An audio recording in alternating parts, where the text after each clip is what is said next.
Hi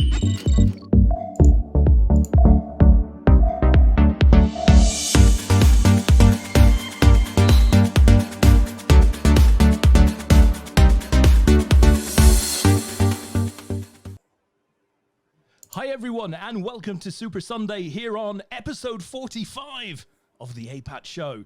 Tonight sees the return of Stuart Ward and JP round to our guest isolation booths. Stu and JP will be casting their eyes on your squads and roller play, in addition to giving their thoughts on what poker will look like post-lockdown. And I think that should be really interesting to hear. Okay, I'll be back with Leigh and the boys after this.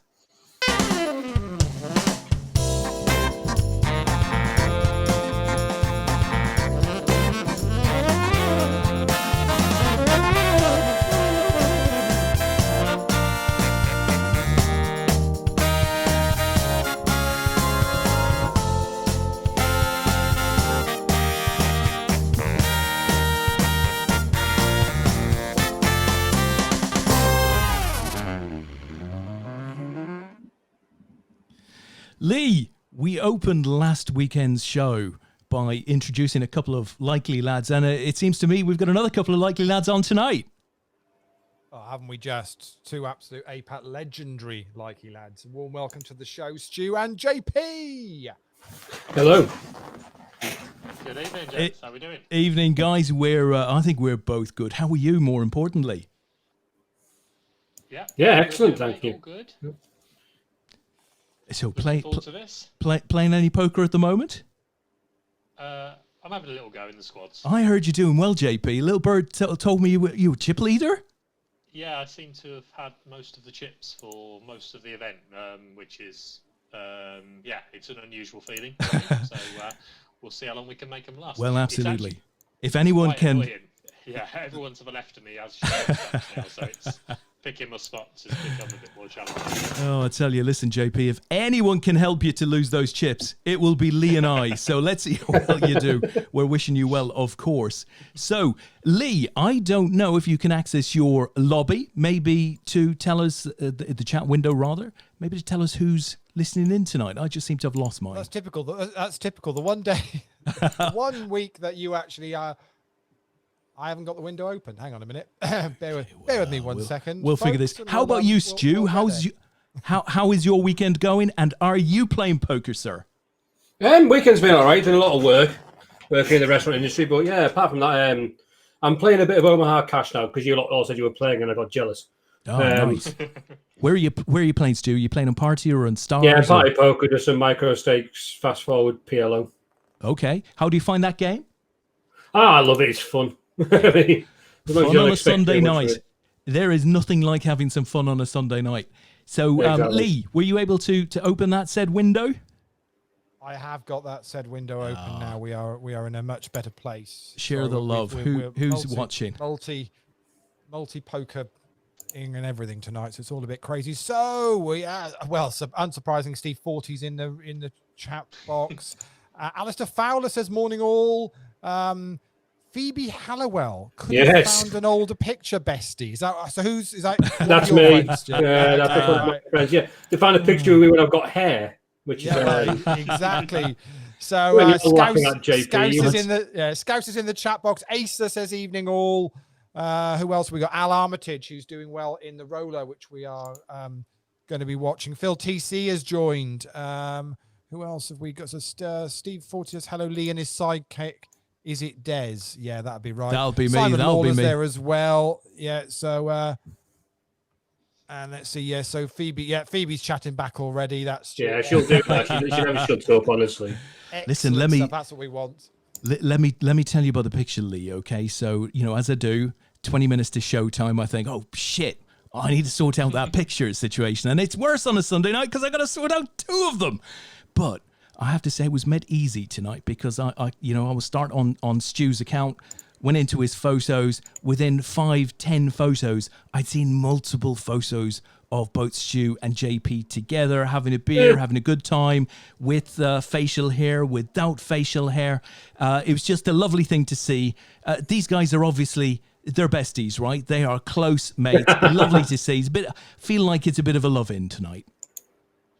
He's all right, I suppose, isn't he? I mean, I mean, that's a pretty Put up good with photo of us, to be fair. That was taken early in the day at one of the little ones, so that's relatively sober. I don't know whose head that is. Listen, just for your security, guys, you know, you're confident, guys, you don't need this, but, you know, I just got to confirm. I did do a bit of photoshopping. I moved you a little bit closer together there. There was a nice distance between you, but I thought, nah, that doesn't fit tonight's narrative. I was trying to work out who was wearing the rugby. that's Mark Glassman. That is Mark Glassman. 2015. Yeah, listen, what you can't see, Lee, is that beneath the fold there, they're sharing a large tracksuit bottom. It's a beautiful thing to see. A beautiful thing to see. So listen, we've got a couple of likely lads in the room here. We've obviously got a lot of people watching in. What are the big games tonight, Lee? So Sunday night, as usual, we have the conclusion of squads, which is pretty exciting. There's lots of teams in it, lots of individuals in that this week. Game week 15. Amazingly 15 and 117 runners in that tonight. We're down to 64 at the moment, so we'll see that play to a conclusion, but obviously our focus initially, we're down to 5 players in the Sunday roller tonight. It was paying top 6, so the money bubble has burst. Just over $700 up top tonight. Nice. So we'll follow the action now with a well-known APAT player leading the way. Fantastic. Well, listen, guys, I've just put the roller is up. You know, I'm sure we want to know how JP's managed to get all of the chips. It sounds like you've had a good run in the tournament, JP. I have the chip lead for 90 minutes. We've been on for 6 minutes. I've now lost the chip lead to only 2. There we go. The magic's working, Lee. The it magic definitely is wasn't working. playing well. That's all I'll say. I think we said, you know, guys, look, we're going to end this run of the APAT show after episode 50, right? We thought that had a nice symmetrical feel to it. 50 episodes, beautiful package, put that away. And we haven't lost our way sort of at any point through that in being able to balk people to lose their chips. So what can we say but apologize? No, it's fine. I knew what I was signing up for. Yeah, JP doesn't need your help to lose them anyway, so it's fine. We've known that, and of course you're playing the long game, so you know it's not about being chip leader now, right? No, I want to be chip leader in what, an hour and a half? Absolutely. 2 hours, you reckon? So tell me, guys, the WPT Online World Championship has started today, if I'm not mistaken. Any plans to partake of any of that action? Personally, probably not, just because of work. Yeah. Which is a shame, because I'd love to. It looks like an unbelievable event with monster guarantees. There's just if a I lot could, happening. then I'd be in there. Yeah, there's big money everywhere. How about you, JP? Could you be tempted to try a few of the events? Oh, he's gone quiet. Sorry, I was just saying goodnight to Luke. That's fair enough. Did I come in at the end of a sentence? So you were talking about all the events that are on. Yeah, so you know, I haven't really got my head around the schedule, but I do. I mean, Stu can't wait to talk about this, but we'll come on to it in a bit. How I managed to get a ticket into one of the small events, I think, or a feeder. And then, I'll have a good look at the schedule. The World's started. Got a few friends playing in that, but and then the Goliath as well. Which the World Series of Poker. It's all happening. It's all happening. Yeah. How about you, Lee? Are you playing any of these events? I know you're playing tonight. So what are you playing tonight, and how are you doing? I'm playing a stadium series tonight on Stars, and doing okay in that at the moment. So long way to go in that. Yeah, I started trying to satellite for some of the other bits and pieces. I must admit, I kind of it's so time consuming. It's weird as a recreational or part time player when you've got time to play to kind of commit. If you want to try and satellite into something, you know, with a decent buy-in, you really do have to kind of commit a considerable amount of time, and you're kind of fixed in what you can do. So it's quite difficult. So you've really got to kind of understand and work out the structures and work out what the schedule is to kind of work out the best times to then try and satellite in. How do you guys kind of do that? Do you look at an event and then work your way back and try and see how you can satellite in for it, or? I've played a lot of satellites. You generally kind of look at like the satellite trees and what tickets you can get and how much the target event costs, and then you can kind of work it out from there. The way I used to go for it. Yeah, I mean, to me, not that organised by it, so I just try and think, is there a big event I can play in, and then like you say, you work your way back. Alistair's saying he's struggling to hear me. Is that a case of you guys turning me up, or I can't Excuse me. Yeah. Well, you might recall our discussion pre-going live where Lee said, "Can we get you up to 11?" To 11, absolutely. We can't do 11. 10. We're right on 10. If I push any harder, I think I'm going to create a small gap in my device here. I'll try and speak really clearly. But I have to say, you sound pretty decent to me. Ironside, maybe you can get a little bit closer to your iPad or just shuffle in a bit, because he's probably across a bar from it or something. Yeah, fair enough. He's got a bar at home. He's had a few. Oh, here we go. And Stu needs to sit back from his mic. Or is it the other way around? This is just. He's pulling the mic, isn't he? That's what he's doing. I am miles away from that. I find that offensive. I've been told that a lot, though. Stu, so I started qualifying for the first WPT yesterday, and I think I had a bit of time yesterday afternoon, so I played a $33 satellite at 2:00, which got me into a $320 satellite at 4:00. Trying to then qualify for the event that started at 6:00, and then you couldn't late reg for it. You automatically had to go into it, which means you would have then been playing, sort of 12, 16 hours straight of poker. Yeah, you've always got to watch the terms and conditions, because a lot of them do just auto. It's like a feeder into another satellite kind of thing, which a lot of people don't realize. They think, I can just have the ticket and play it. Yeah, no. Whenever I want, you can't. You've got to watch out. But that used to be a thing, Stu, didn't it? It did, You could actually get a ticket, and nowadays it doesn't seem like you can do that. Everything is being fed into the next, because I guess they've got guarantees on their satellites, they've got guarantees on the tournaments, and the only way they can make sure these things run for them, efficiently, I guess, is that they force you into the next available stuff. But from a rec player or an amateur player, that's not great, is it? It's hard with it's a hard balance to strike, because obviously they have to try and make some, they can't just give away the money for free. But it's also, you've got to take into consideration the fact that a lot of people work who are playing these satellites, and they're playing the satellites because they aren't professional and they can't afford just to buy in. And it's like I think there needs to be some kind of give and take. I understand where they're coming from, but there's a balance you have to strike with it, in my opinion. Yeah, it's a tricky one. What would you prefer? Obviously, they can put a time limit on some of these tickets, but I do think this kind of forcing you into the next available one to make sure that they then run does kind of leave. Yeah, it must put players off. I think like just having a couple of days kind of time limit on them would probably help a lot of people. Yeah, and making it clearer that it does feed into other satellites, because it isn't very clear. They always say, if you click the information tab, but it should be there in big flashing lights saying, if you play this tournament. Yeah, one thing I thought yesterday is the tournament that I was looking to satellite into started at 6:00, but there was actually late reg till about 9:20 or something like that. And actually, all I thought was, I normally go out and walk the dog about 6:00. So if I qualify for this, I'm not going to not go and walk the dog. So it'd be really good if actually I could just activate my stack when I got back in. So effectively, it forces you to be bought in, which is fair enough. But actually, your stack only becomes active when you actually sit down at the table. Yeah. Yeah. Does that make sense? I don't know whether anyone does that, but it would be great.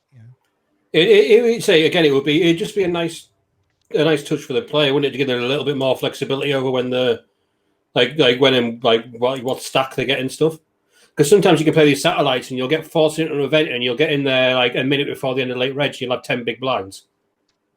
Well, that's great. But that's great. I mean, they have, I guess with the WPT, they have kind of limited that. I remember seeing Rob posting about what they were doing in reducing the number of re-entries and the number of day ones. And I think I can't think what the number of big blinds it was, but there was a maximum now that the big blinds could be at for late reg.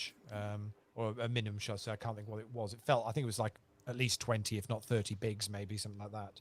Which is really good, because that gives you a bit more leeway. Because there is times when I've played satellites and been forced into things with like you say, literally 10 big blinds, then it's just shove or fold very, very quickly, and it's not ideal. Are you guys motivated by the big guarantees? Is that a reason why you'd play a tournament, because of the what's being advertised as being available prize pool wise? I mean, it For me, helps. it's always yeah, it definitely helps. I think the prestige of having the WPT, WSOP attached to it makes you intrigued to to play them and to look into them a little bit more. But obviously, it's about finding the value as well. So it's a bit of both. Yeah, I agree with that. I mean, I say for me nowadays, it's basically when the mood takes me. So I want to play some poker tonight. Let's see what's going on. And when you can, of course. Yeah. Yeah. If you're working now, Stu, and Exactly. Yeah. That's the big thing with me now. Like with poker wise, it's when I can actually sit down and play. And then have the next day where I'm not at work early type of thing and stuff like that. It all depends really. I mean, Yeah. So I've not really played a huge amount recently, but it's getting back. I'm playing a bit more. Do you find guys, is this is sort of the amount you play today, is that also partly because we've had a bit of a blast over the last 3 months, and we've probably played maybe a little bit more than we have done for the 3 months prior to that, and now that as lockdown is almost certainly sort of ending, if it just has the feel of we're all back doing stuff now, that's taken the sort of motivation or the bit of fun, because we've actually spent three months thinking about poker, and now it's time just to switch that down a bit. Well, I think it comes back to availability to play there. So I think most of us would play to the same level we've been available to through lockdown continually if we could. That's why we're all part of involved with APAT or similar organisations, because we love the game first and foremost. So I think it's more that rather than you get burnt out. I mean, everyone can play a little bit too much and have a little break here and there. Yeah. So I've managed to double up Tony Trippier in the squads game, so I've taken a big dent. Had him absolutely dominated as well. Ace Queen versus King Queen. It was a bit brutal then to hit his second king on the rim. One was enough on the flop. I'll tell you what, if you've doubled up Tony Trippier, we've all taken a dent. Well, you say that. I will not have my international team, my international world championship winning teammate besmirched on this show. Oh, you listen. I won't say a bad word about Tony Trippier. A few weeks ago. That sounds like Tony. Oh, too funny. So, do you guys? I mean, so Stu. I mean, when you see something like the WPT World Online Champs, I mean, are you looking at just the kind of the micro level, or are you looking to then satellite to the mini, or are you looking at the the big $3,000 buy-ins and going, I might have a couple of shots at trying to satellite into those? Oh, I'd definitely be looking at the higher buys and satellite into. I personally, just for my kind of bankroll and stuff, I wouldn't mind buying into the kind of micro mini kind of stuff. But it's if you're going to play, you want to play for the big ones, don't you? So you basically then you start looking at the satellite trees and what they've got available and what you need to play when and stuff. I mean, you can yours just bid at like $22 to 109s and then 109s to 550s and all that kind of stuff. It's just trying to figure out like your kind of pathway and what you're comfortable buying into. Yeah. And how do you work that off with it? Because you just said it's kind of now is a lot of the time of you just playing when you take a fancy for it. So can it be a case of like you go, okay, I fancy playing tonight, and then you'll look to try and satellite during the day for that, or is that not even possible? Is it a case of just you've got to really plan this in advance of what you're actually going to try and enter? As we all know, I'm a chaotic, unorganized person, so it's generally I'll sit down at my computer and go, "Ooh, poker," then just start. Will you do a lot of the last minute sats then? A lot of the kind of the turbo stuff, literally just before the tournament's going to start. Huge value in them because a lot of people don't know how to play satellites and the strategies behind it. So it's like, I'd be happy just sitting down in one and kind of going, right, bang, here we go, because I'd back myself to be able to do well in them. Because there's a lot of strategy around satellites that people don't realize. It's a lot different from tournament poker, which people kind of don't see when they first start playing them. That's fair enough. And so, JP, what have you won so far then? Or what is the ticket that you've got? Oh yes, it's just so. I mean, I assumed when you gave us the call this morning, Leigh, that you wanted me and Stuart on to talk about the epic annual I Raise for Jack event that's Friday night. Here we go. I'm going to need more wine. Streets of Northampton went up to beat all the country folk of Yarm and take it down. I am going to need more wine. and I haven't got this from the horse's mouth, so I'll give him right of reply. Apparently, Dave Amos is refusing to hand the trophy over from winning it last year because he says online doesn't count. So that seems a bit mean. But it seems exactly like David Amos, but yeah. Well, to be honest, So, I did go looking for some results, or might have been Saturday morning, and I couldn't find them. So, I mean, fill us in on exactly Friday night. If you've got, how much was raised and who ended up top of the tree. $1,200, which is $1,200, which is fantastic. Fantastic. Yeah, massive. Absolutely brilliant. And we similar to what we're doing now, but something called Discord, which I've never heard of before. It's like Zoom. Yeah, so we use that, and about 10 of us wasn't there on that. Yeah. Stu was on, Matty Ward was on, very quiet. Matt Ward came third by playing 3 hands throughout the entire tournament. Can we not? He's not letting me forget this. Oh yeah, what all in pre against you, Queen Jack versus your Queens, yeah. Stop it. So right, I was chip leader for pretty much the whole tournament, and came 5th as usual.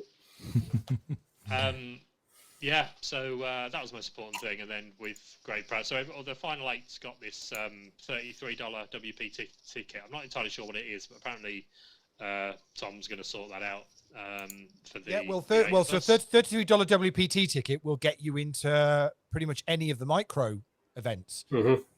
So, and they've got some of those have got some really nice guarantees on it. In the kind of 100K nice. plus. So some nice for $33. So it'll give you a shot at one of those. And that was very nice to like Party Poker to kind of just like they really supported us, like with putting the event on and stuff, because obviously we usually play it live. Like up in Stockton, but we obviously couldn't do it this year because of the whole pandemic thing. And they were really helpful. And I said they put forward some like some tickets for us and stuff, and really helped out by letting us play on Party Poker and things. It was fantastic. Excellent stuff. And so who won the APAT tickets? That's what obviously who have we got to wine and dine? I was reluctant to bring it up because I wasn't sure if Des was aware. This is obviously free money for people. But, so given that you brought it up, so yeah, I think I've got the live event. So basically, the 3rd place was Matty Ward has got.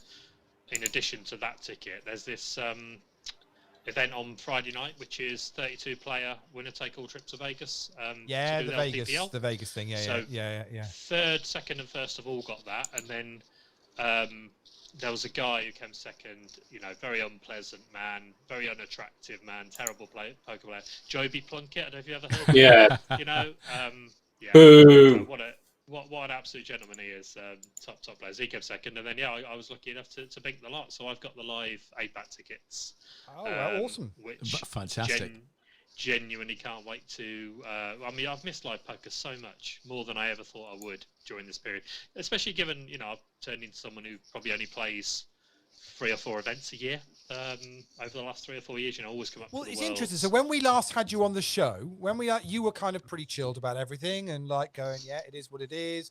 Kind of okay. I'm furloughed at work. It's not, that's not ideal because I'd rather be working. But actually, you were. But you are at a point now of genuinely missing the interaction of live poker and would you you go back? I was going to put a kind of vote thing up on the Facebook group to find out what people's views are as to when they were ready to go back for live poker. So would it be like you're ready now, or you'd be ready if the government said it was okay, or you'd be ready if the venue said it was okay, or you'd be ready if there was a vaccine? Kind of what level on the scale are you at?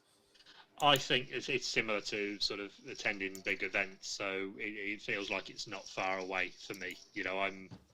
I'd be ready perhaps in 1 or 2 months for a live event, because there is, whenever we start going to those big events again, there's going to be an element of risk, as there is with so many things in life, and I would rather take that risk soon, not in a crazy irresponsible way, but I'm ready to get involved in the next month or so, because you've got to get on with things, haven't you? Yeah, I mean, yes. And what do you guys think out there in the chat box? Are you ready to go back to live poker? Because it's interesting, when we took the temperature on that sort of question, as Leigh said, a month and a half ago, it was very red. People couldn't imagine going back for quite some time. This year seemed unlikely, but it does feel to be thawing a bit. You know, as we go out and go into shops and do all of that stuff, as we start to do that again, I guess it opens up casinos as well. And and the whole thing's quite surreal, isn't it, Des? Because nothing's actually changed. No, well, absolutely. I'm not sure. We were doing the pre-call, and I was telling, just before you joined, JP, I was telling Stu and Leigh that I was in a bike shop on Saturday.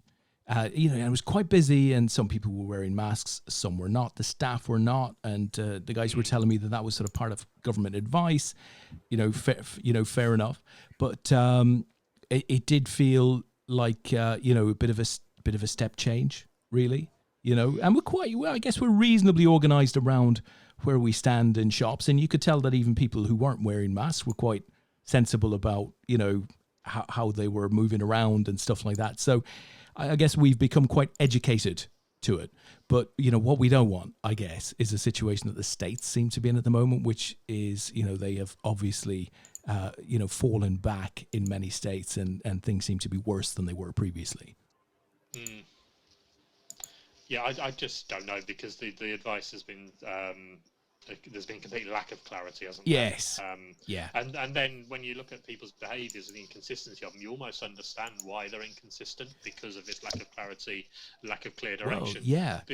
Because, like, for example, what is it? Mask compulsory in shops from the 24th. That's it. So why is that? What's the difference? Because does the virus suddenly get more dangerous? It's just nuts. And therefore, why don't we all just wear them in the bloody shops from now? Yeah. And I don't get this where some of the staff are. So I was in Waitrose the other day. Stu, Waitrose is a nice supermarket chain we have south of the Trent. Half of the staff weren't. Yeah. No, listen, it's that inconsistency that I think is disconcerting. And I had exactly the same question on Saturday. I said to Sean, I don't get it. Why does it suddenly become more dangerous, like in a week's time? So that seems a bit odd. I don't actually think it's anything to do with being more dangerous. I think it's the fact that actually once they made the decision that actually they wanted to make it compulsory, they couldn't do that instantly, because I suppose so. You're going to have people. But you can't help but no, you can give 24 hours notice, Lee, couldn't you? To get a mask. But you say that, but it actually, if you haven't got a mask, you can't go into a shop to get a mask. You'd have to order it online, which could be however many days to get a mask. But ultimately, because they're not being specific about what the mask needs to even be, you can pretty much cover it off anyway. It's a face covering, isn't it? It's like what the message should have been is we're going to make it compulsory from the 24th. Between now and then, if you can wear a mask, please wear a mask. Would have been a better message. But why is it taking this long to offer that sort of advice? I mean, surely this should have been part of science. They've said the science has changed in that they now feel that it's that it can spread more the airborne. Yeah, what it can do. I'm doing a lot of eye rolling and head shaking at all this. It's just being stupid from the start of it. It's like, please do this, but you don't have to do it. But we should do it. And it's like, just tell people what to do. Yeah. Make it the rules and then enforce it. Don't suppose give people the option. I'm seeing what Shug has written here, guys. So, particularly when it comes to the casino environment, right, in terms about getting antsy to get back into poker. So Shug says, as much as I'm missing it, live poker is not on my radar for a long time. Too many people too close, all handling the same chips. And I suppose that's the difference between playing poker and maybe being in a more regular retail environment where you can stand 6 feet apart. Because stuff is marked on the floors and so on and so forth. Is that a concern, JP? I mean, that does seem to be right on the edge of, risk. And it might be that people sort of think at this point, well, actually, you just look at the pure stats and the number of people who are, seriously, hurt by this virus in percentage terms quite low. And I don't fall within a high risk category, and therefore I'm willing to catch it, But I would guess, well, it's still out there. There's every chance you'll catch it if you go into a casino in the near future. Would that be fair? It's a huge concern, Des, to answer your question. Yeah. Because if you want to create an environment for contagion, then a poker tournament is the ideal one. Sweet, isn't it? Yeah. All handling chips that people then want to handle, want to get from you. They're going to be passed from player to player. Players are going to eat with their hands. Yeah. Don't get me started on poker players using and how they use the bathroom. Oh yeah, amen. Just, fuck's sake, how long does it take to wash your hands? Yeah. Hopefully that will improve because of this. Yeah. So no, I get it, and I get where Shug's coming from. Completely. And like I say, I don't want to go and play tomorrow. But I'm missing it first and foremost. And I'm looking forward to when we're in a place where I can comfortably go back. And I slightly have a different view with Shug in terms of how far away that is, but that's just a personal choice. Yeah. So totally respect what you're saying. So. Well, we will see. We will see, guys. Watch this space. TC is on there. The lovely TC. Vegas needs to sort themselves out for next year. He's got a sad face. He's a little worried about that. That's TC and Alistair Ironside in absolutely. Posts. Both having a 50th in Vegas next year. It's Phil TC's 21st birthday next year. And he wants to go to Vegas for it, you know, I mean... We're all want to go to Vegas for it. Let's be honest. We all want to go to Vegas for it. So we're three left in the roulette. So Al Armitage is just about the chip leader over Andy Heath, and Stefan Bratanov is the third player in that. So good luck to the three of you. We've got that on in the background. We can watch.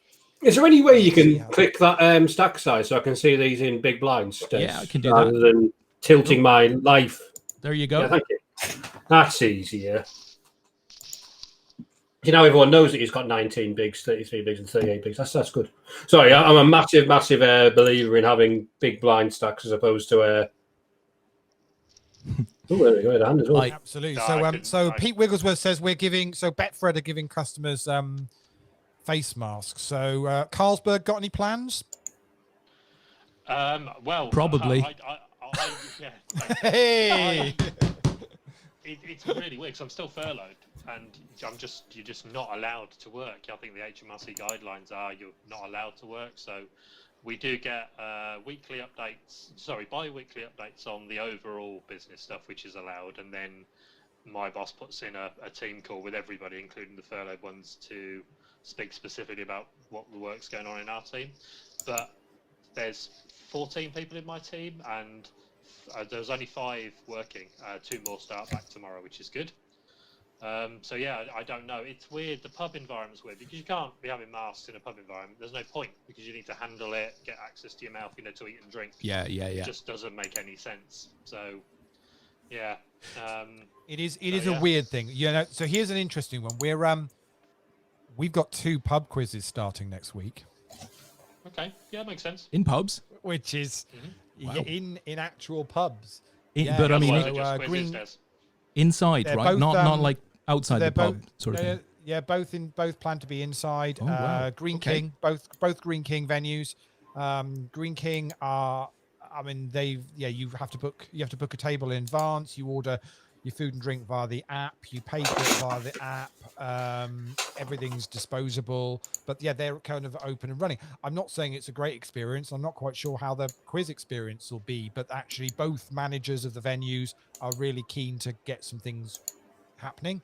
So they've asked us whether we will. So we've put together a procedure for us to be able to run effectively a quiz that will be following all the guidelines, and we're going to get on and give it a go and see what happens. Whether there's an appetite for it, I don't really know.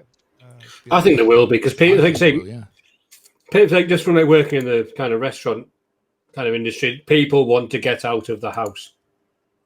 They really do. They're just like so keen to get out and do things and return to a bit of normality. So I think you'll get a good turnout.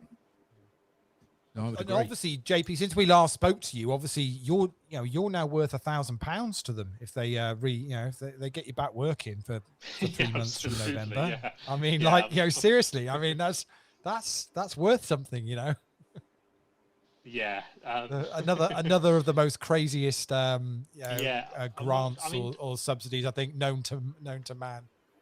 Well, at least Tim Martin can rehire all the staff that he immediately fired and get a load of extra money from his mates, can't he? Well, yes, because he can turn around and argue. Well, yeah, I brought them back, so Yeah. I'll have my £1,000 per head, please. Thanks very much. Yeah. Oh dear. So I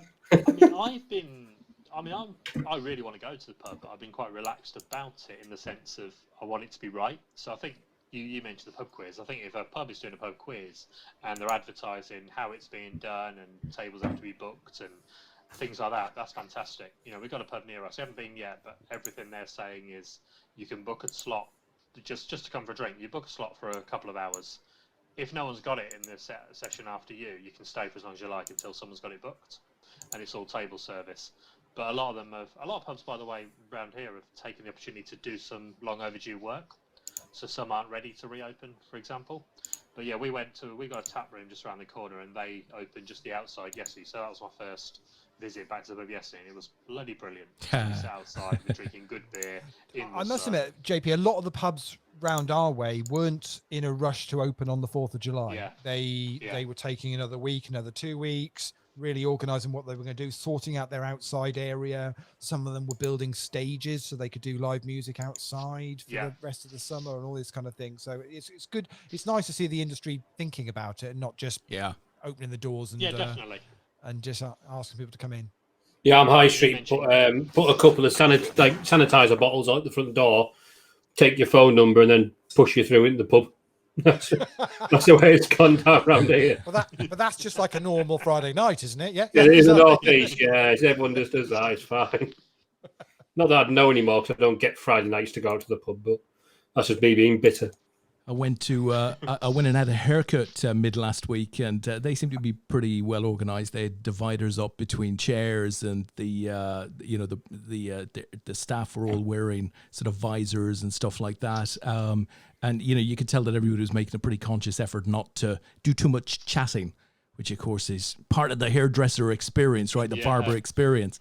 So I was delighted to get that done. It had seemed to have gone on for months and months, but that's about as close and personal as I think you can get in the service industry, really. So I've seen barbers. It's nice to get it done. Like, obviously they're often on main roads, and the amount of barbers I've seen with long queues literally down the street, I'm like, blimey, that is. But yeah. Well, that was it when things opened up. Yeah, when things opened up, that's where the queues were. The queues weren't in the pubs. That was barbers. It was in people going to get their hair cut. Yeah, absolutely. Yeah. You see, I can't join in this conversation. I've got no hair to get cut anymore. So, Stu. Listen, TC says well, I'm due to go to a family wedding a week Saturday. Oh, you got to deal with it, Lee. Which will be an interesting one. Yeah. Are you gonna go and get it cut? What, haircut? No. I think I'm going to let it. I'm going to go for the Scouse look. Oh man, which Scouse look though? He's had it cut shorter since, but that I'm talking Blackpool. Yeah, sort of. The Scouse look is the classic look. That's what we all want. Yeah, I think I said this to Des a couple of weeks ago. So I'd seen a great Facebook post where somebody said, my lockdown hair, I was going for Perlo and ended up with Barlow. Brilliant. Unlucky. Phil TC says, I used to see Stu every week or so, not seen him for 6 months. Love to hear his voice. And the other fella, of course, Live Poker, honestly, would be up for playing soon. So, yeah, Phil TC would like to get out there and play too. Everyone knows Phil's one of the nicest people in APAT, allegedly. Yeah, no, top bloke. Everyone thinks that's Stu, apart from those. Exactly, yeah. So people who don't know Phil think Phil's a lovely bloke. It's I can't say that. You won't get away with that, Stu. I'll get pellets in the chat, but when you know. Many's the time, I tell you, many's the time at very short notice and without any incentive as such, Phil has managed to get us out of a tight fix with tech and stuff like that. So we won't hear any bad words. Although I can ask Lee, in the long-term rankings, who's leading? Is it Phil or Lillian? I think it's Phil. Yeah. Is he gone ahead? Lily can't be far behind. Oh, I thought Lily was schooling him. I thought she was. No, that's disappointing. Phil's just ahead of it. Yeah. Well, but Lily must have been playing on Phil's account then. I'm not having this. Probably, yeah. That'll be the case. So listen, Big guys. pop building here with Here we go. Stefan's pretty much He's committed, isn't he? 200. He is pretty much committed. Decision for Andy Heath. 3 Stefan clubs takes on it. the board there. So Lee, I believe you've got a tasty ticket to give away tonight, and you set the boys a challenge of trying to figure out how we're going to allocate it. Any thoughts, guys? I don't know. We had one idea, and then we just moved on, didn't we? So, what are we going to do? So whoever's out there in the chat box, we've got how much is it, Lee? $109? So we've got $109 ticket for one of the WPT satellites. So you can try and satellite into the I think it must be the $1,000 one, Stu. That'd be right, wouldn't it? 109. Yeah, I'd imagine so. Yeah. Yeah, so it'll be $109 satellite ticket to get you into one of the main events. So we just need to come up with a good reason to give it away, basically.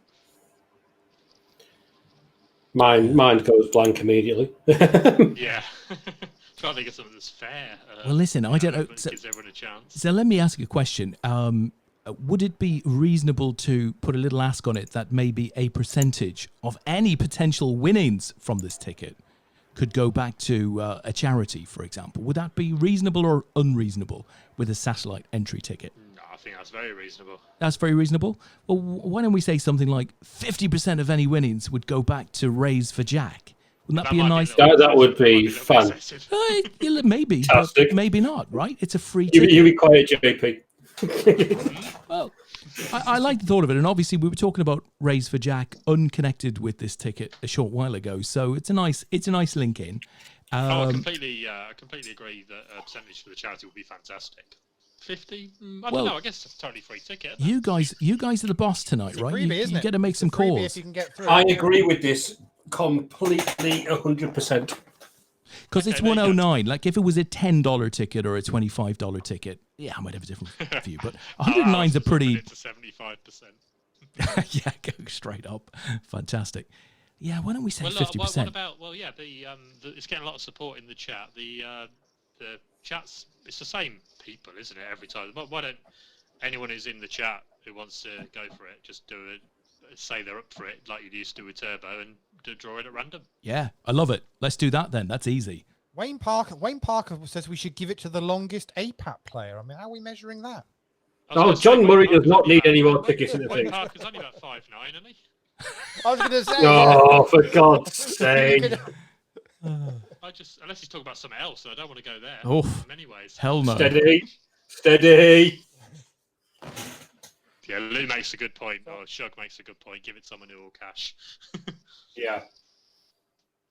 Well, no, I mean, it's not necessarily about having the best player, right? Albeit, whenever you're trying to maybe win a little bit of money for charity, I completely see that. But yeah, I do like the random thing, and we know Lee's got the model. He is the modeler of modelers. Paul says he's donated enough on Friday. I guess Remember, Paul, to donate more, you'd have to win 50% of something. So that could be great. That could be a nice win. Whilst we're talking spin-ups, I got a couple of good news stories. So Lee Mulligan won one of our championship games a few weeks back, and he got 109 ticket, and he spun that up to about $600 in Party Million. Go. It's all going off. So he did that. Oh, you got a winner. Last week, crikey, that happened fairly quick. Ace King versus Nines, and that's done. Stefan takes it, Al in second, and Andy Heath in third. So very well done to all three of you. And last week, Pete Wigglesworth spun up his $11 token that he got from Squads to like $190 in a big PLO bounty tournament. Ooh. On Party as well. So nice little spin up from him as well. I mean, obviously we're talking to the king of spin ups, aren't we? Lee? Well, yeah. So Lee, it's always nice when we it's nice to see them when we give the added value tickets away, that actually people can then turn those into into cash with some good results. It's always nice. We don't always get told by players. So I always try and make sure to shout out those that actually do take the time to let us know what they've played. And of course, we've just finished week 15 of the championship games, which means we've got our top 3 in our 2 rankings now, and the winners of each of those are going to go and play the $320 WPT events coming up, and I think that's Kai and Steve Redfern. So we will be following them for sure when they play those. Fantastic. We like that very much. So Steve 40 says, yes, I am up for it. So that's one. Okay. So guys, if you fancy it, just Ian Air, as you know, Ask Ian has said turbo. Yeah, I think that means he's in. Like he's in, right? So let's just gather up anybody who's in. Say you're in, or say turbo or something, and we'll put you in the little spreadsheet, do the random draw, and away you will go. Night. Did I just say goodnight to somebody there?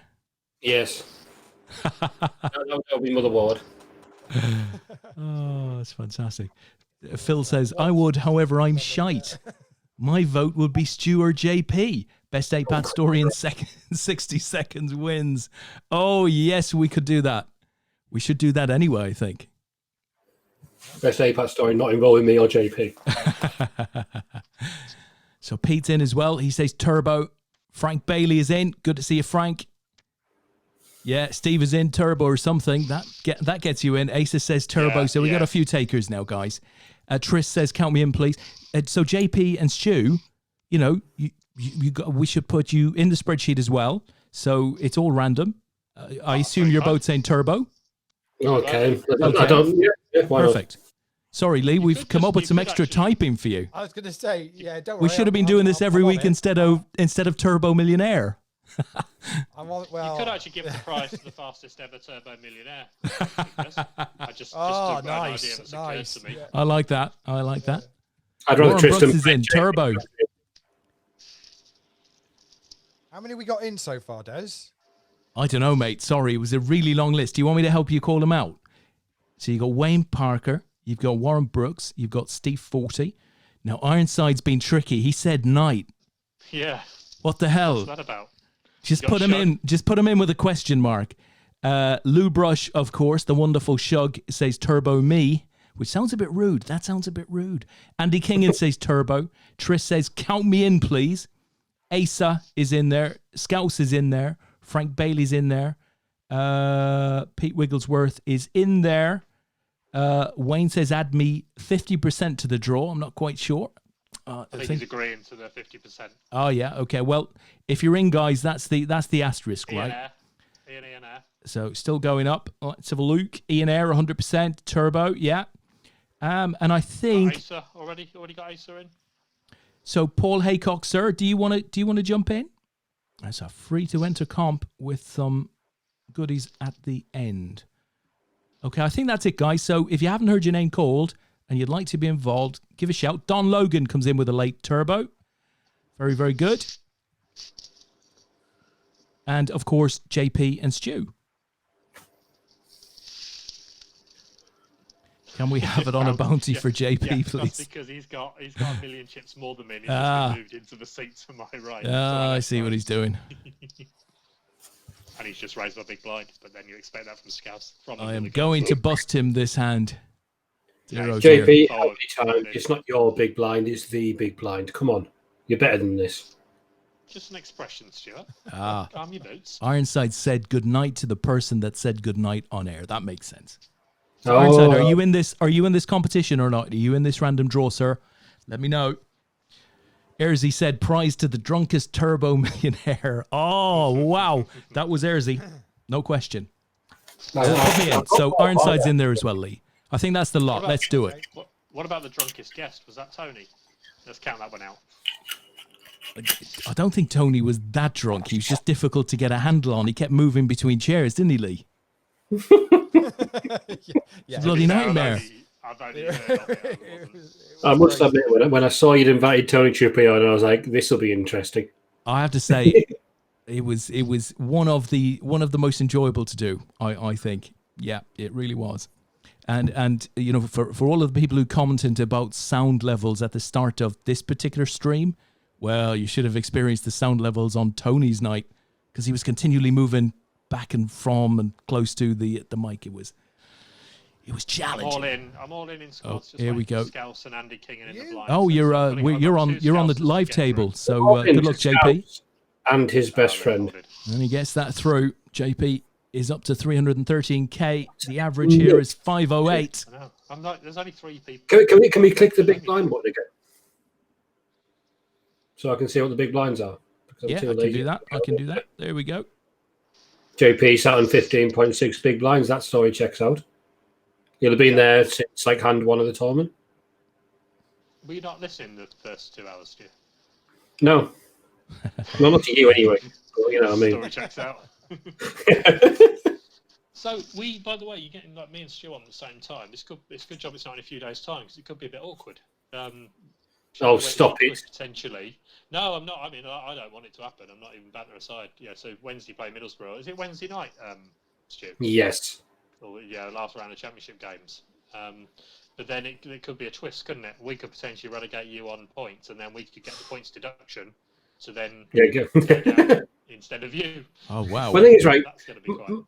So my brother, right, is trying to moan in Borough staying up that much that he's put a bet on Charlton beating Leeds, Sheffield Wednesday beating Borough, Birmingham drawing with somebody else, and then is it Hull can also catch us out winning. He's put a bet on that happening. But the thing is, right, Wigan have got a 12-point deduction, and they can't catch us with that. Don't know what you're talking about, lads. Football, I'm over that now. Oh, let's stop it. It's proper football, Des, yeah? Men's football, down there in the tough man's league in the championship. What about Leeds? What about the mighty Leeds, guys? Oh, no, I'm leaving. I've got to go. First time in 16 years. Oh, wow. I did listen to the Football Daily. I think that's what it's called. Yeah. The BBC pod, the Leeds special the other day, and it was bloody good. You know, when talking about it wasn't a Leeds special. It was a Bielsa special. So they went into the detail that man goes into and the changes he's brought about. It really does sound very impressive. But, I saw videos. Spider people and stuff. It's great. The question I was going to ask is he all that? They go on about this, the fact, that he brings something different to the club, and he's the main reason they've got promoted. Is he actually that good a manager? How is he not? If he was all that, he wouldn't be managing Leeds United, would he? Well, that's kind of my kind of. No. The man has on the bandwagon. Well, he's getting on a bit, right? But he's had a glorious career. He really has. Absolutely. And listen, the thing that I really like about him, and it's what we saw with Klopp at Liverpool, if you like. He seems to have an affinity for the fans, and therefore, if you were a player, you sort of want to play for a manager like that. And I saw 2 videos of him in the last 24 hours. One, he was obviously arriving back at his what looks like sort of a house in an estate. Don't know, but he's not living in a posh mansion, and he was just surrounded by local people, and he was just fantastic with them. And the second video, he was obviously driving away from the ground today, and he pulled up in the middle of the road, gets out of his car, crosses the road. There's a ton of Leeds fans around, and he goes straight to a lady in a wheelchair and gives her an enormous hug. No reason for him to do it, but he seems to be a very emotional character, and I think the fans like that, and I think players generally tend to like to play for that sort of person. So he's obviously got a little more out of them. Can I just say? Can I just say, sorry, he is no Neil Warnock. No, that's not his thing. That's not That is a fact, Stu. That is a fact. You can have that. I think I've always been a big Neil Warnock fan. Is that he was far more interested in the negotiations, in the autonomy he would have, being able to put his philosophy across, than he was in terms of the actual contract negotiation. So that was quite interesting. The fact that like Pochettino and Pep say that he's the best manager around, that's got to mean a lot. I mean, he's done a lot, hasn't he? But the point is, the proof is in the pudding, right? He's done it. He's got them up. No, but if there wasn't a 3-month break, his team would have burnt out like they did last season, and they wouldn't have got promoted. Oh, we don't know. We don't know. Look at Leicester. Look at Leicester on the back of a 3-month break. They come back burnt out. Well, no, but it's Leeds United. Last season, they absolutely burnt out because they played football at 1,000 miles an hour, and They don't wouldn't think have lasted. there's a His psychological teams have element a to that, I but no, assume. but his teams have a history of falling apart late in seasons. But maybe 12 months on, that particular squad is fitter and more able to play his philosophy, if you like. Excuse me for 5 minutes, gents. Yeah, Sorry, work I'm away, just gonna work use the away. bathroom while the Yeah, break's no, on. Work away. Yeah, so players on a break. We're down to 23 in squads, and we are I'm going to nip off the playing, card. That's all right. yeah, we are playing the top 16 in that. So we're getting close to the money. Let me run through what we've got. Nice Catch are the team to be chasing. They've still got 2 players left in, and they've got 600 points at the moment. The wild cards, they are in second place and can catch them, but they've only got one. I think they've only got Gary Young left playing for them tonight. If Gary is actually in, double check. No, Gary's not actually playing either. So actually, they're not going to end up in second place. Interesting ones will be Celtic Storm, currently in third. They've still got Frank, Brian, and Shug all still in, actually, and have all got top 10 stacks. Well, we know the So boys can they're grind in the results, they're in right? They've yeah, done it before. They are in a really strong place. ABCD are in fourth, but they've Joe, Jason, and Vince are already out, so they've only got Tom Clark left in. He's currently 11th in chips, but they could make top 3 for sure. JFS have got Don Logan and Gaz Howard still in contention for them. They're currently in 5th. And my new favourite team, Des, Cool Asa Cucumber, Love it. are currently in 6th, and they've got Phil Coles and Wayne Parker still playing for them. So there's still a few in with a shout. Hetton Mob, I think, have still got Ryan playing, so they might be in the mix as well. And as far as the MVP goes, that is currently Greg Mawson from the Wildcards, but he's done for the night, so he can be caught by the likes of Richard Bannister from Nice Catch, Tom Clark from ABCD, Liam Brett from Nice Catch, I think might be able to catch him as well. So, yeah, a few to keep an eye on as we get close to the money bubble. Absolutely, and we'll update on those score lines as we go to 2 tables and beyond. Of course. So have you calmed down then from the win, or are you just looking forward to now the trophy lift on is it Wednesday night? Me? That's going to be. Yeah, I'm completely calmed down. I mean, in one respect, we lost the game to Arsenal on Wednesday night last, and that finished the hope of hitting 100 points. So I think with that, has gone all of the pressure. So not even that bothered about the results on Wednesday night. I think we're just quietly looking forward to the trophy lift. Are they doing something on the cop, aren't they? Yeah, they've taken several rows out of the cop, and they're building a platform. So it's going to be night, obviously, which is unusual for a Premier League presentation. Generally speaking, it's on a Saturday in the sun. But I think Liverpool are planning to put on a big pyrotechnic show, and obviously there'll be a big worldwide audience. So really interesting to see what they come up with, and whether we'll see Henderson up there with his full kit on, despite injury, to do the now becoming legendary shuffle to lift the trophy. The John Terry, whatever it is, Yeah, I think he gets away with it for this though, because I think you've been the captain for 34, 35 games, however many he's actually played. He's been the leader. I mean, it wouldn't surprise me if Klopp throws him on the bench, but either way, I don't think there's any embarrassment, for marketing purposes in turning up in your kit to lift it, because he will be the one that will lift the trophy. Yeah. Scouse says can't wait for Wednesday. Shame not in stadium, but as close as possible. So what's the plan, Scouse? Are you? I presume a lot of the fans are going to gather around the stadium, or as close as they can get to the stadium, I presume, because the thing is, as lockdown has eased now, it's it's a case of, well, if you're walking around with a mask on near Anfield, nothing wrong with that, is there anymore? Well, I don't know, but I suspect it'll happen. I turned to Sean, and for a bit of devilment a couple of days ago, I said, you know what, I think I'm going to go to Liverpool on Wednesday evening, and she went, no, you're not. And then I had a text from Scouts almost like minutes later, sort of saying, "Hey, Des, are you coming up?"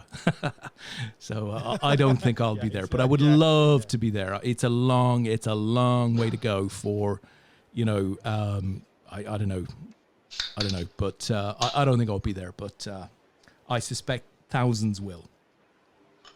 Yeah, no, I would. What's happening, guys? I've just come back. Is that are they having some kind of street parade or something?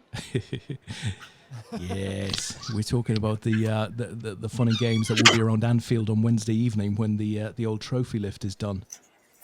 So I think it'll be a big do, as indeed it was in Leeds, wasn't it? After they won, I think they had a similar sort of mad get together for fans. It's understanding. You know, it's going to be weird in a couple of weeks' time when you've got the FA Cup final and it's an empty Wembley. That is going to be bizarre, isn't it? Trophy gets lifted and it's just it'll be the strangest of things to see. Yeah.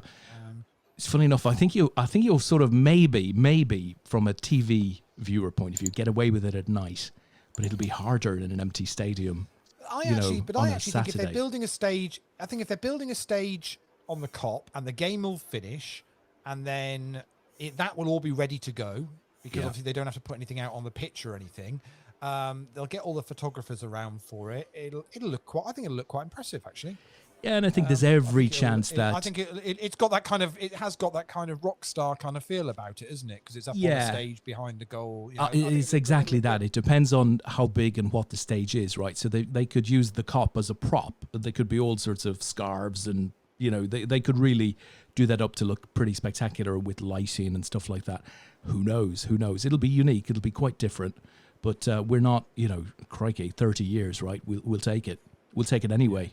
So via Amazon. Scout says he's booked a pub. He's booked a pub right by the ground, then party outside. So, there's a shock. Stuff. As Steve 40 says, most criminals in Liverpool walk around with a mask on and a baseball bat. Oh dear. Yeah. Seriously, Steve, Mr. 40, you've got to let it go. Honestly, you've got to let it go. Hey, but it's not just Steve 40. Triplin has followed up with. There are loads of people walking around Liverpool with masks, anyways.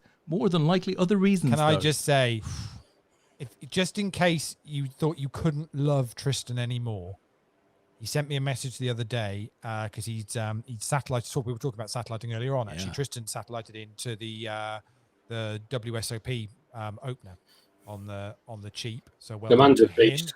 Good lad. And his name on GG Poker, Triplin. Really? Oh, that's brilliant. Love it. Screen name Triplin. Well.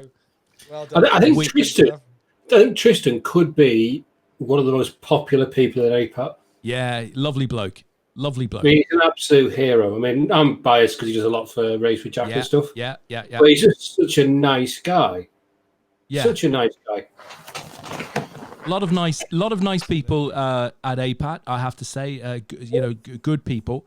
But you can see both Tris and Steve 40, both a little hungover from Man United's semi-final defeat, I think, and having a little pop of the good people of Liverpool.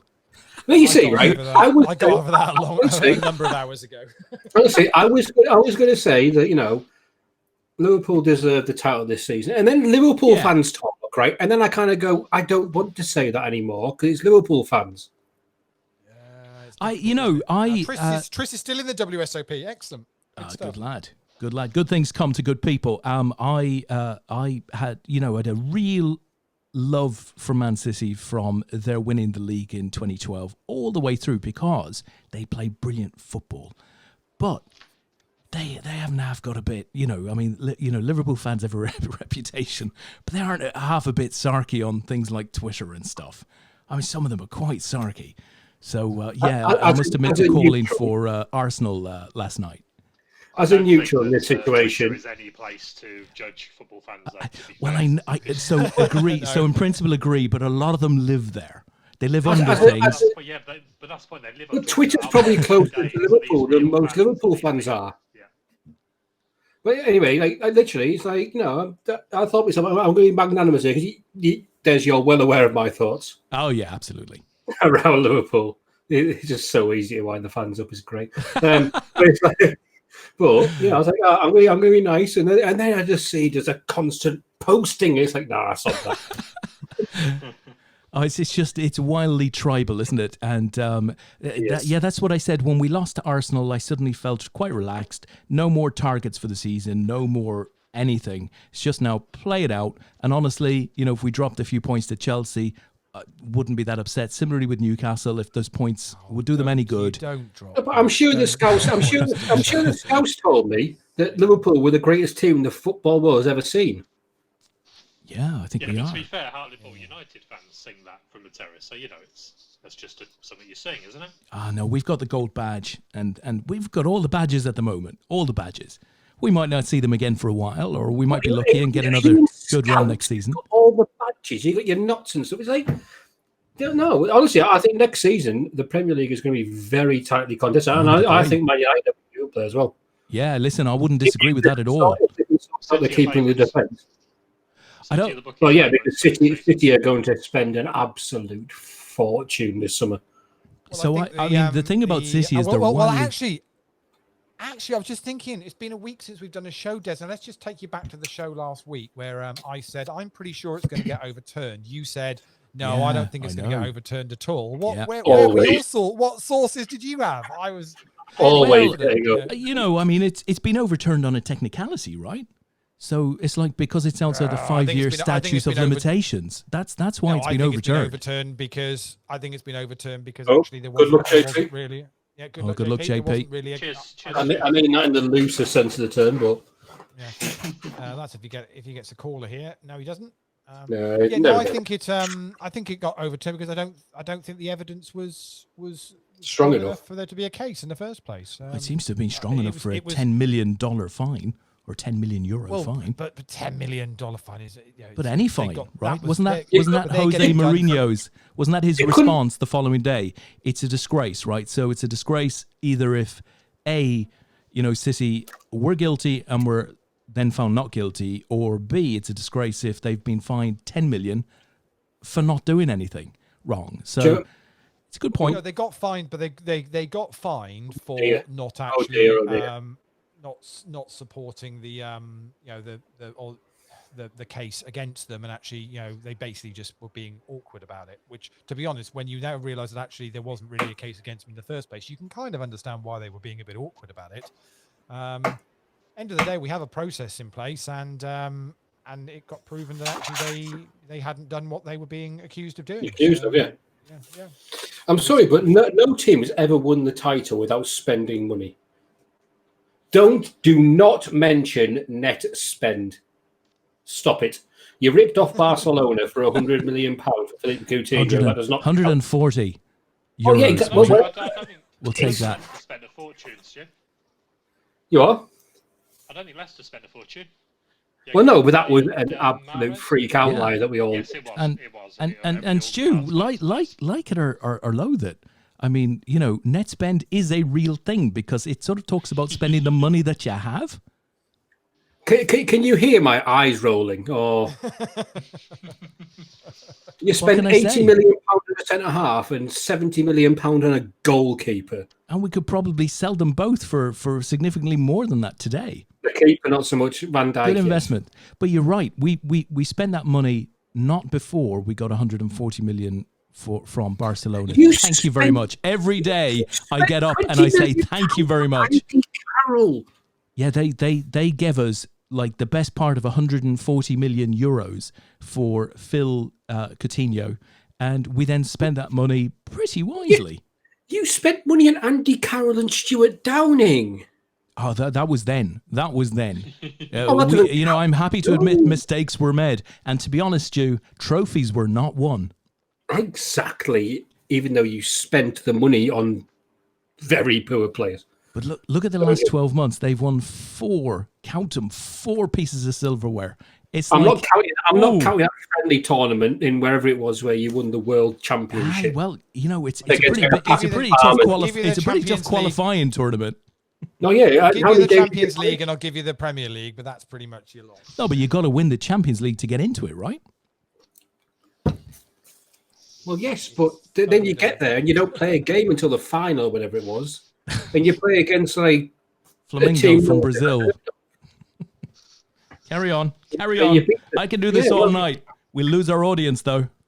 I was going to say, Scouse has already turned off. He's just like, Right, JP, Des, you give me don't a number 1 to 15. Oh, Give me a number JP, 1 to 15. well, it's got to be dog leash, right? Number 7. 1, 2, 3, 4, 5, 6, 7. Congratulations to Tripling. Hey, there we go. There we go. He's Wow. He's won the $109 ticket. this is what we want. I love Tristan. See? You what, mate? Isn't there, Jed? I'll tell you what. We have got 15 names. Should we give a second one away? Hey, Should we do a second one? A second one? Yeah. Do 2. Oh, well, let's, before we give it away, are we using the same conditions, right? 50% for Race for Jack? Yes, absolutely. Because we got Okay. 15 on the list, so we'll give a second away. So JP, give us a number 1 to 15, not number 7, obviously. I'm going to go number 8. Look at that for grouping. And it is Asa McGrath. Oh, Excellent. I am happy with these well done, selections. Asa.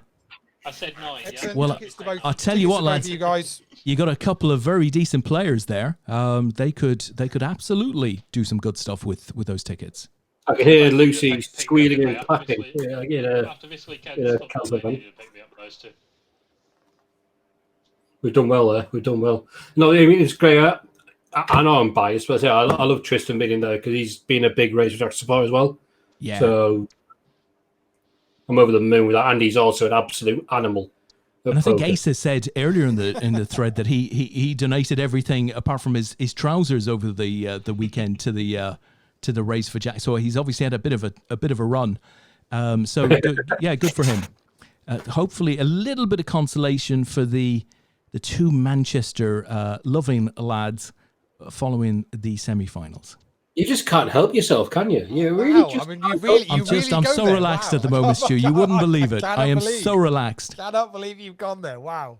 Richard Baker's all in. I believe I'm calling Different- I with think- Mrs. Bunda Baker and a blue Uno card. No, because I think you'll find. Don't be confused, because I think you'll find it's a different Richard. It's Richard That Bannister. Richard B Oh, is it's not Richard Bannister. Baker. In that Oh, case, no. I thought. No. I've been This saying is this Rashid was stupid Kerr thing all where this time. party have changed Yeah. the names over to first names and a single letter, and it's What? How many big blinds very are main confusing. cost? JP's all in. 8. That's 6.9 JP. Yeah. I'm not sure how you've got quite so short, but good luck. Got a few players to get through here. You say, and shoving him under the gun, that's strength. It's strength. Should get through these 2 stacks, I think. Well, particularly the I second one. thought so. Big stacks, short. A big blind's got to have woken up with something huge. Otherwise, yeah, not calling off half a stack. Doubles up to 9 bigs. Nice. Doubles up. Again, JP, could you hear me? Could you hear me rolling my eyes? So you're only as good as your last tournament, Stu. Oh, for God's sake, he wins 1. It's just. Oh. I've got to milk it. Andy took me out as well, though. No, I thought it was Joby. I wasn't sorry. No, Joby. It's great. Joby's such a nice bloke that he busted me from the racetrack tournament, which I didn't care. I didn't care about like not winning, and then messaged me on Facebook apologising. Yeah, he is. He's So, too for much, God's sake, Joby. I'm going to say for God's sake, JP. But you just be quiet, JP. We're going to critique your play. Stop Yeah, calling no, out of that stack size. I didn't. Did he- call did he- shit. did- That was did my he blind. limp there? He limped into my blind. Oh, shove it in his, stick it in his eye. This is free training advice from Stu here. I know. I don't care. This has got to be. what This has he's got to got. be just going all in against Scouse, isn't it? Surely, no. No, Oh. not with that Same stack Scouse size. stack. Jesus wept. It's Scouse with a billion chips. No, not a chance. When the small blind limps the big blind, you've got 9 bigs. I'm generally just closed. I'm not even looking at my cards and just clicking all in, and celebrating my 1 big blind pickup. So it's teammates in the blinds here. So JP is basically after Purple Aki's blinds here. Andy and Scouse. He's got to get through Scouse. Andy can't call really unless he's got a monster. Yeah, I'd agree. Nice way to pick some chips up. JP going nuts. Look at him.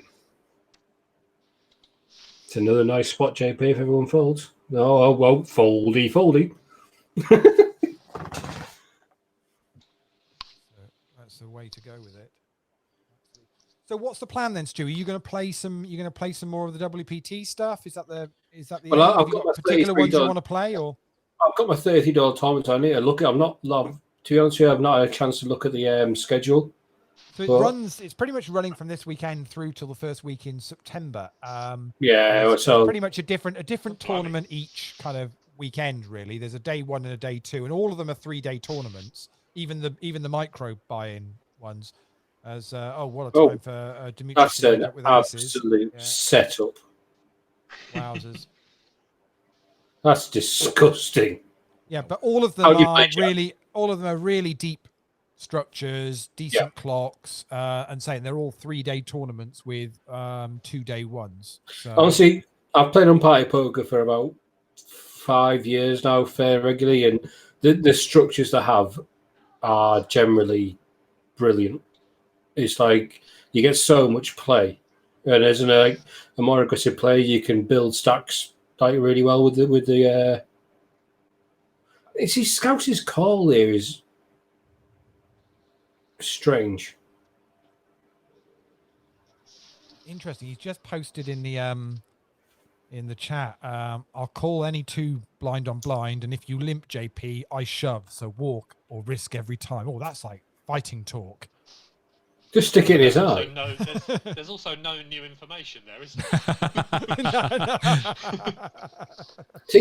Just the limp there, when the small blind's going to, so the big blind's going to come along, is really weird against an under the gun range. It's like I don't understand. If you're going to put pressure on. Don't. Then he bets out. You are. Which limp? What are you talking about? Scouse's limp, like to the under the gun. Oh, sorry, under the gun raise. So Richard's raise and Scouse is just flattered it. Okay. I don't understand the way. I don't know.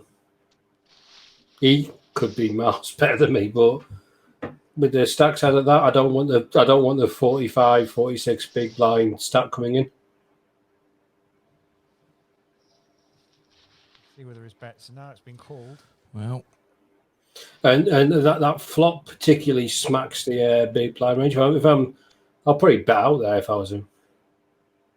I think Scouse's 6s are good here. I think.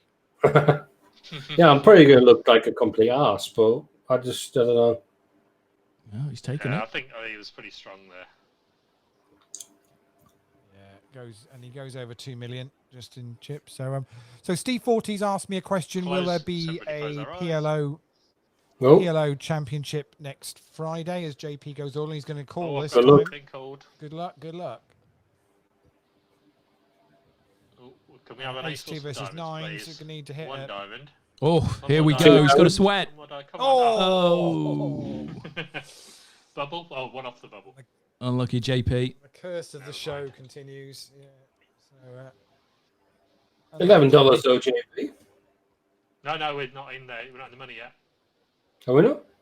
No, not quite. 16. No, I think it's we are 1 off. So.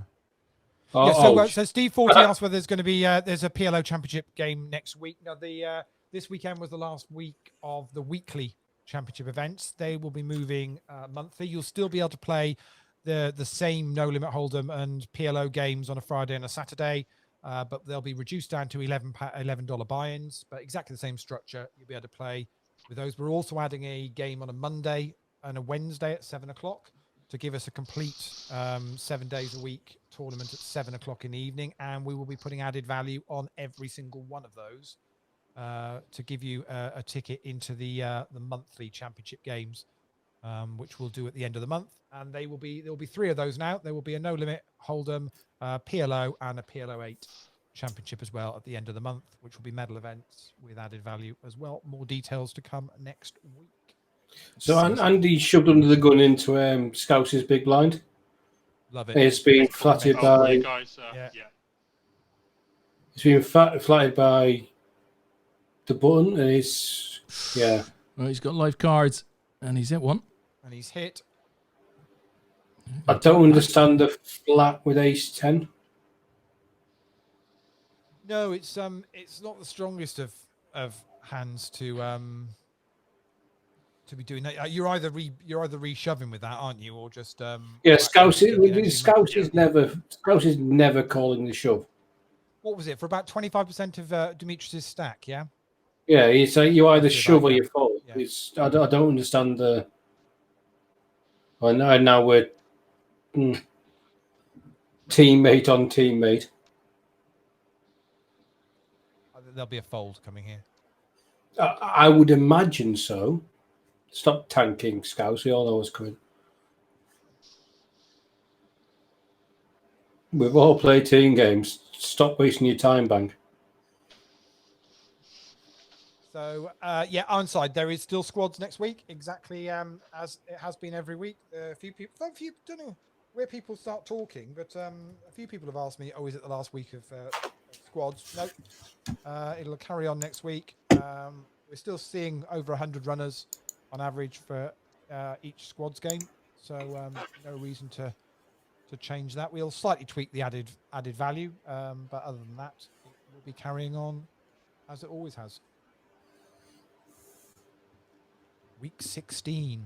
Who thought that, Des, when we started doing this 4 months ago? It's been fantastic. The amount of time you've managed to keep this kind of thing going for is absolutely brilliant. Right, it really is.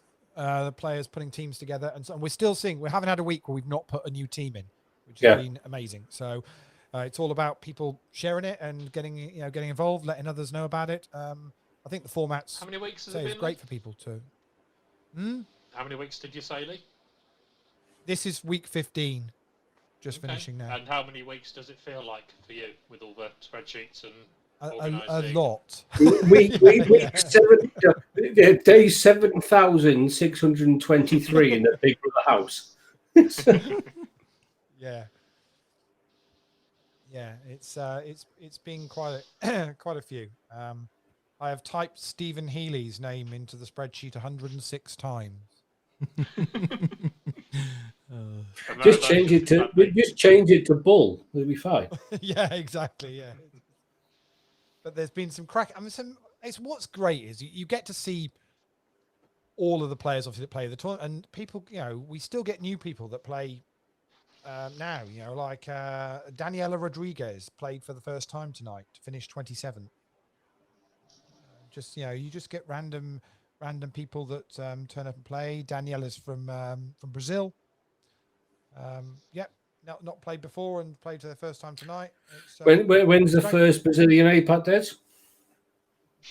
I think we need to ask Tom about that. I'm sure he'd be keen for that particular idea around Carnivale. I'd have thought. I'm up for an APAT abroad trip. I've not done one for a long time. I think we're due one. And funnily enough, and we don't want to preempt anything here, but Tom wants to have a get together. He wants, us on a call to start talking about, plans for live. So it'll be interesting to see what comes of that. Joe Smith today shared a memory of being in Tallinn. Yeah. Oh God, that was one of the greatest APAT events of all time. I wasn't there, but I have heard so much about that one. Oh, it was. JP was there, was he not? Absolutely. Oh, it was fantastic. Yeah, same here. There was a recurring theme about the highest quality dealers ever. There was some deal or no deal dealers that were playing. Wow. Okay. Who knew it? And that was high quality. I'd have given her a medal. That TV celebrity. I knew you said I'd have given her one, but that would have been wrong. Yeah. It'd have been wrong mainly because I couldn't. But so Phil TC saying Vegas. So what do we all genuinely think? Do we think Vegas next summer? I mean, I'm fairly comfortable now that I don't think they're going to run any WSOP on live in the fall, because I think where America is at the moment with with the pandemic is not a place where many people are going to want to go traveling. But do we think by next summer we could see a World Series back to normal? I do, yeah. Yeah, I do. Vote Trump out. Yeah, with what? Just some with Maybe maybe because Donald Trump is a rampant idiot. But Well, I'm not sure I want to go there while he's still the boss. no, he's just no. It's probably not a good idea. If he got another 4 years, then that would significantly put you off wanting to go. Well, I'd probably still go because I could, and it wouldn't affect me that much. But the guys are. I think he just reflects the worst. He just reflects the worst of America. I think America is amazing because of its size. So therefore, you get a huge amount of variance, right? You go to different places, you get a completely different experience. But I think he just reflects the worst of the country, and unfortunately, his votership is all across America. So yeah, it would be a thing for me, for sure. I agree with that completely. He's an idiot, and he attracts idiots, and they all vote for him and think he's fantastic. When it annoys me. What table have we got? Oh, sorry, I'm ahead of the stream. Frank Bally on 14.9 big blinds. Tom Clark still got chips. How has this happened? So we got table 6 open now. Table 6, okay. And we're down to 2 tables now. So Ryan Frew was the bubble. Richard Bannister bust just making the cash. So We got Shug on this table as Thompson's well. in the room. Tell you what, this is a proper who's who of squads in these final 2 tables tonight. Mrs. Joby's in the room. I hope she didn't hear all those nice things we were saying about Joby. That'd be embarrassing. Karen's here, is she? Yeah. The better half of that relationship. Oh, that's funny. Oh, dear. That's dear. Oh, that's horrible. Oh no. I see. I don't know what it is, but whether it's just because you watch so much online poker now in the last 4 months, but I see so many of those kind of hands. It's because you watch a lot more hands than you would live. I think so. Yeah. So they happen more often than they would do if you watch it live. I think they genuinely are. Yeah, they happen all the time. It's just you see a lot more of them. Ace 9's an interesting call. And he gets on the river. That's the same player that did the Ace 10 play, right? Yes, it earlier is. on. Yeah, exactly. Yeah. I mean, by interesting, I mean not very good, but not how you would choose to play those cards. Oh yes, sorry, yeah, that's exactly what I meant. Yes. So you talk about live poker. Obviously, Worlds is postponed off for this year. Is there? How are we getting on with an online equivalent for that? Is that a possibility still? Oh, very much so. I mean, absolutely massively. We were going to do it pretty similar to when we were planning on all being at Dusk Till Dawn in August, but obviously then along came this WPT World Online Championships that we're chatting about tonight, with such a good schedule and 3 levels of buy-ins. It just seemed a little bit crazy to be putting on at the same time as that. And so we had a chat with the guys at Party and had a chat with Rob, and said, well, let's just move it till the autumn, and it can then sit in its own nice limelight and get all the, what the world deserves, which is a big audience that's not focused on something with like 100 million guarantee headline. So we've got big plans for it. So that's nice. That will all. Things Party. I think Party are quite good with that kind of thing as well. They're not just focused on one thing. They're happy to kind of support other stuff as well. from what I've seen. And by the time the autumn comes, no, Lee, they'll be able to run 8-game horse, Badoogie, do 7. That would be all nice. that, Well, yeah.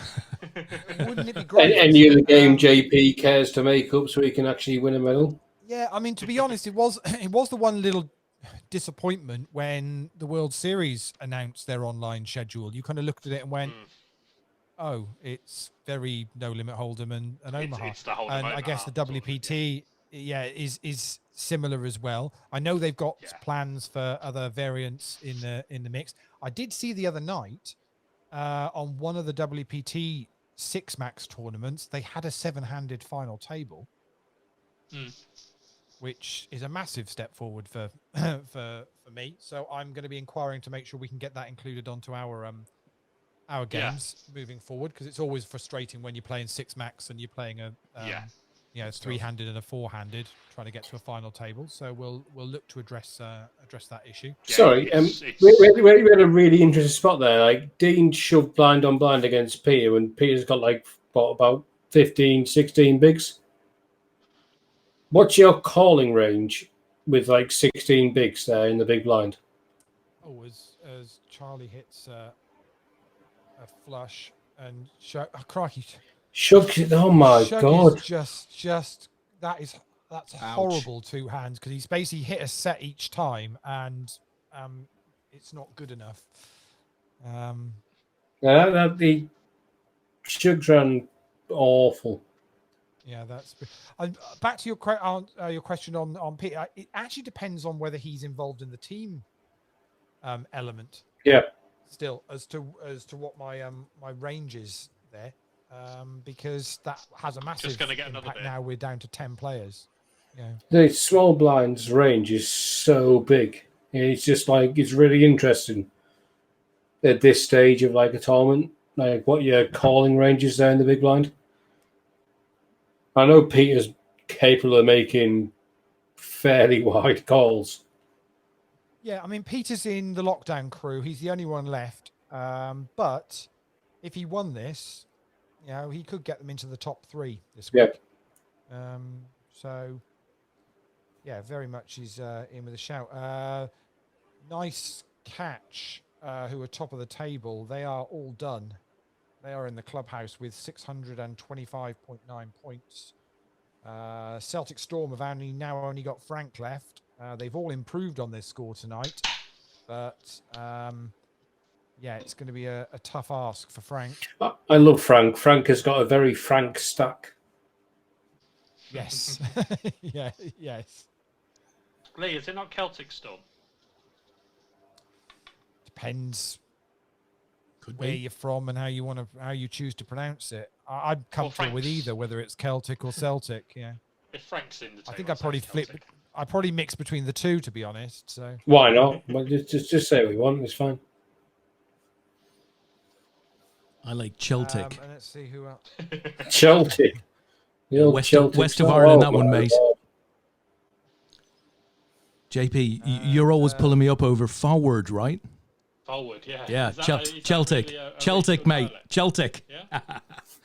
I'm going to follow in my mate JP's steps here and go and get a beer. Oh, yes. So Pete Wigglesworth said he folded ace-9, and that's close.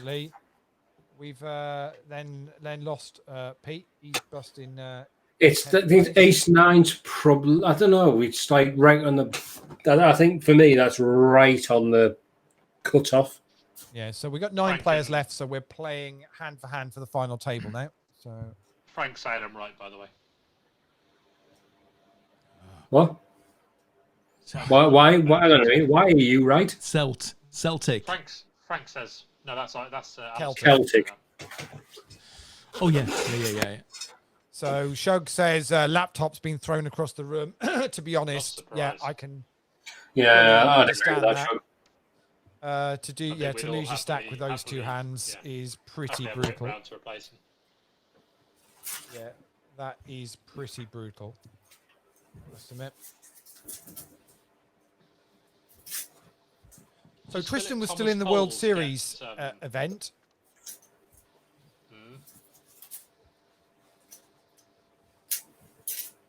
What was that, JP? Does Philip Thomas Coles get really confused when he hears a lot of love for Phil TC? That must be. Yeah. That's a good point. Yeah. This is nice. Oh no, it's not me. So Phil's back. I don't know whether Phil's. I presume have schools broken up for the official summer now? They must do. Yeah. Henry finished on Friday. Yeah. Okay. So they've all had kind of like a 3-month lockdown, whatever, and so I guess some went back for a little bit. Some have just not gone back at all, maybe. I guess. And so Yeah. now It on varied summer by holidays? year, I think. So yeah, years 1 and 6 were back, I think. It varied. Yeah. So no, Henry's been homeschooling ever since. Phil says yes.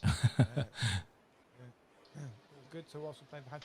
So guys, the one thing I was going to, so as I said earlier on in the show, so I hear a lot of people talking about amateur pokers and recreational pokers and what they want, and we've got to focus on them. They're the grassroots of the game and all this kind of thing. But you're both experienced poker players, but obviously would be very much in the recreational amateur camp. I mean, what is it you would like to see improved or changed within the game, which would help players like yourselves?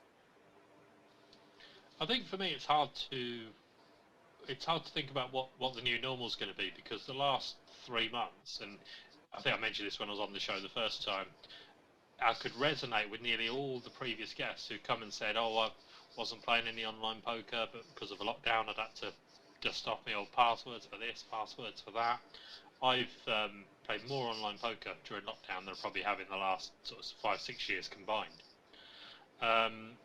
So it's having those available, easily signposted for the amateur player. I mean, obviously, organisations like APAT, brilliant. It's what it's geared up for. I know very little about LPPL, if I'm honest. For me, it's just an organisation that's now connected with APAT, and I know a lot of people who play in it. So I want to find out a bit more about that and how it works and what they're doing online is interesting. But yeah, I just think more squads type things, really clearly signposted series that are affordable for the amateur player, but with a really good structure. So do you like the kind of thing? So like the fact that you've got the World Series, playing online, and the WPT World Championships and all these kind of things with these, the big guarantees and the big structures. Are they appealing to a recreational poker player, or are they more aimed at more professionals? Is it just churning money around the kind of professional players, so to speak? I think they're aimed at the more serious player, if I'm honest, or the person who puts more time into it. But then I guess that a lot of these recreational players will be getting closer to that in terms of the time they might have invested in the last 14, 15 weeks. Some of them probably will just want to stay at the same sort of level, splashing about $5 rebuy, $5 freeze outs, different variants, happy doing that. But some would have gone, actually, I've really enjoyed this, and maybe learning a bit more and think maybe I'll take a spin at something else. So I think it's the key about growing the game as how you're going to advertise to those players. Because I think it's very confusing when you first involve. You suddenly see this festival going on over here, and you need this software, and then World Series I think is very confusing, because isn't it WSOP you can only play in the US, right? And Correct. in New Jersey or in Nevada. I think that's right, isn't it? The first part of it. Right, and then GG. Then it jumps to GG. Yeah. Everywhere outside, yeah.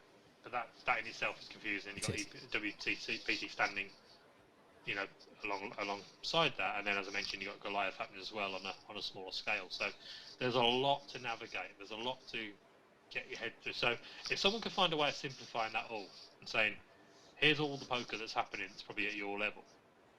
Some friends of mine started a thing, What's on Poker, and it was supposed to be almost a fixture finder website for, I'm going back probably 10 years.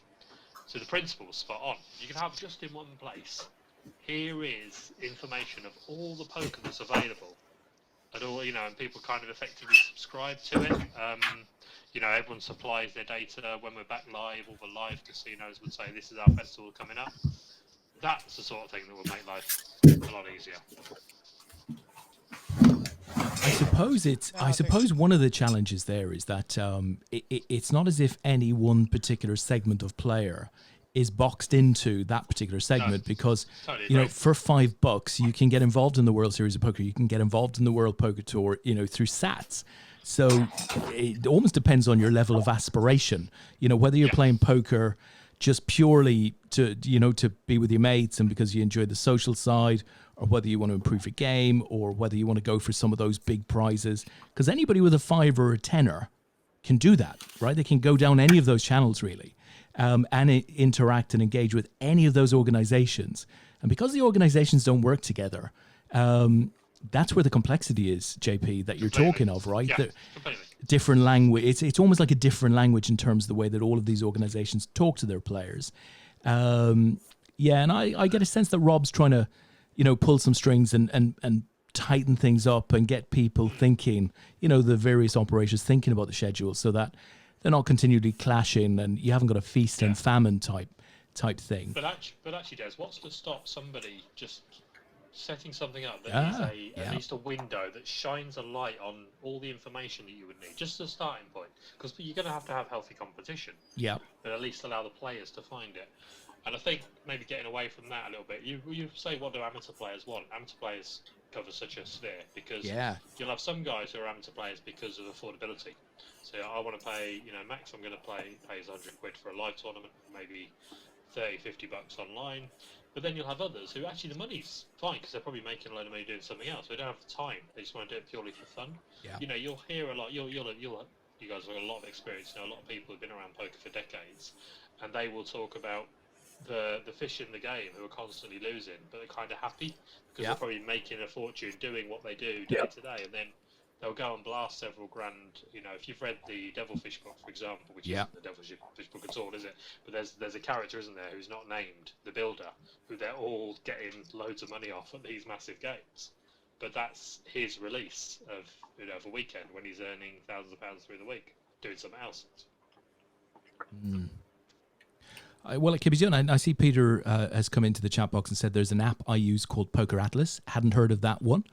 But I guess some people have tried to do this in the past. And in some respects, people like Poker News sort of try to do this because they operate as an affiliate and they try to send people to different places. But, you know, if you're operating as an affiliate, if that's how you're generating your revenue, then you're always going to have self-interest in terms of where you want to send people to. So that doesn't make it the most objective of schedules, shall we call it? I suspect APAT could do something like that. It's just, I think for the majority of people who would be in the camp of we could do that, there's probably a little bit of, well, you know, why would we do it? Are we going to end up sending people to competing organizations? It's an odd one, if you like. It's an odd one. Yeah, but if whoever was hosting, you know, where all the information was, well, if you're not on that, you're missing out as the person putting the events on. Yeah. No, I've seen it. I don't know how you then monetize that, you know, that facility, that site that's shining a light. You know, advertising. Do you potentially do some online plug yourself? I don't know, but yeah, it'll be interesting.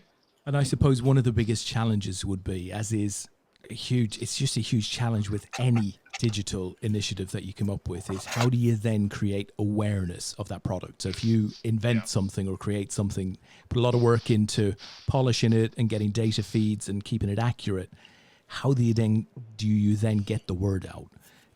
Because that can be either expensive or very, very hit and miss. Yeah, totally agree. So today's our Dean Takeout Andy. JP, I'm interested in your thoughts, right? He's got jacks on the in the small blind, and he's raised it to 3 bigs when Andy's got like 13. How would you have played that hand? So hang on, Dean obviously had a pretty healthy stack, yeah? Yeah, he had like 23 bigs or something. And Andy had 13, did you say? Yeah, about 13. Oh, okay, so if he loses, he's losing over half his stack, yeah? The effective stack is 60% of Dean's, yeah? Yeah. I'm interested to see how you play jacks there. He raised it like 3 and then called off the shove. I'm jamming it all in. I mean, I'm calling the shove if I play it that way, but yeah. I'll be jamming it I think you've got to. I'm just interested in I your don't thoughts. want to give the cheap. I don't want to give the cheap entry with King 10 or whatever, a couple of suited connectors that then do connect.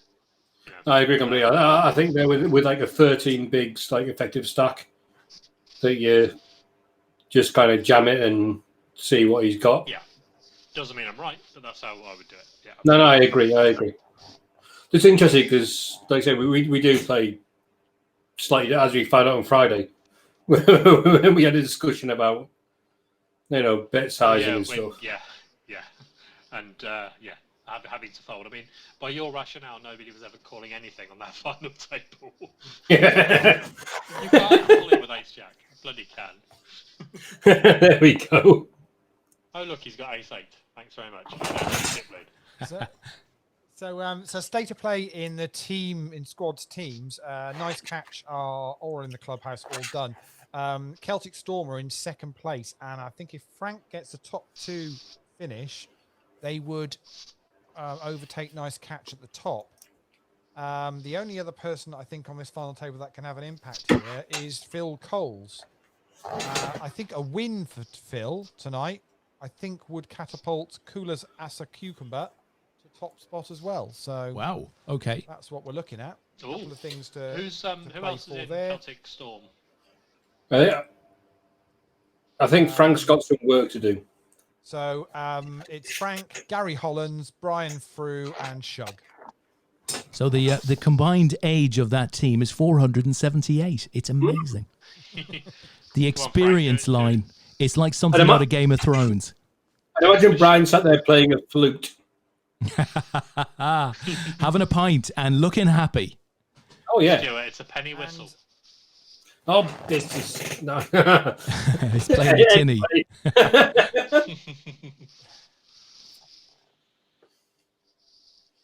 And I'm just looking now at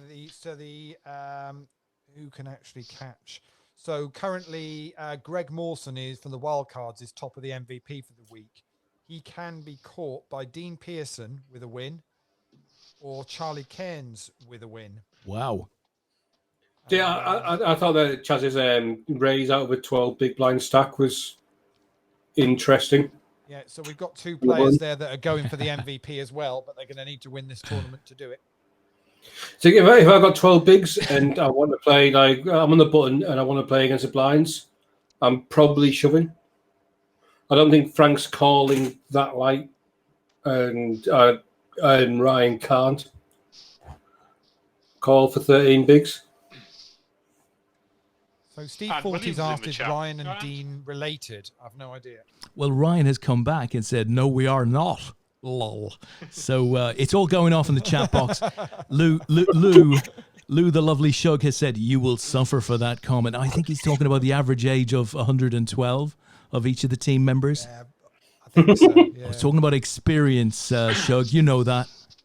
Experience. And I was really proud of myself for resisting when Shug was saying about being nervous about going to casinos, that he's in a far higher risk group. I was really proud of not biting on that comment. But, well, he's probably conscious of that too. He's a little more of a risk group than you, I guess. Oh yeah, do you know when he was on and you were talking about the Nighthawk painting? Oh yeah. Yes. It's his favourite painting. Yeah. I've forgotten, is it Hopker? You can remind me who it was. But I happened to stumble across this guy, and he does masterpieces in 15 minutes. And that was the one he did. And he just no. Really worth for a bit of fun. And do you know what? It's obviously not great because it's 15 minutes, but it's not bad. I was going to say, it probably isn't. He does it in a good way. He does it in quite an amusing style. I think it's Marek's 15-minute masterpieces, something like that on YouTube. There you go, Shug. So if you can't buy the real thing, speak to Marek. Absolutely. He said he'd stick with the real one. But... Yeah, it'll take more than 15 minutes. Make must be out of JP's face. So. What was that, Stu? What? There you go. What did you say?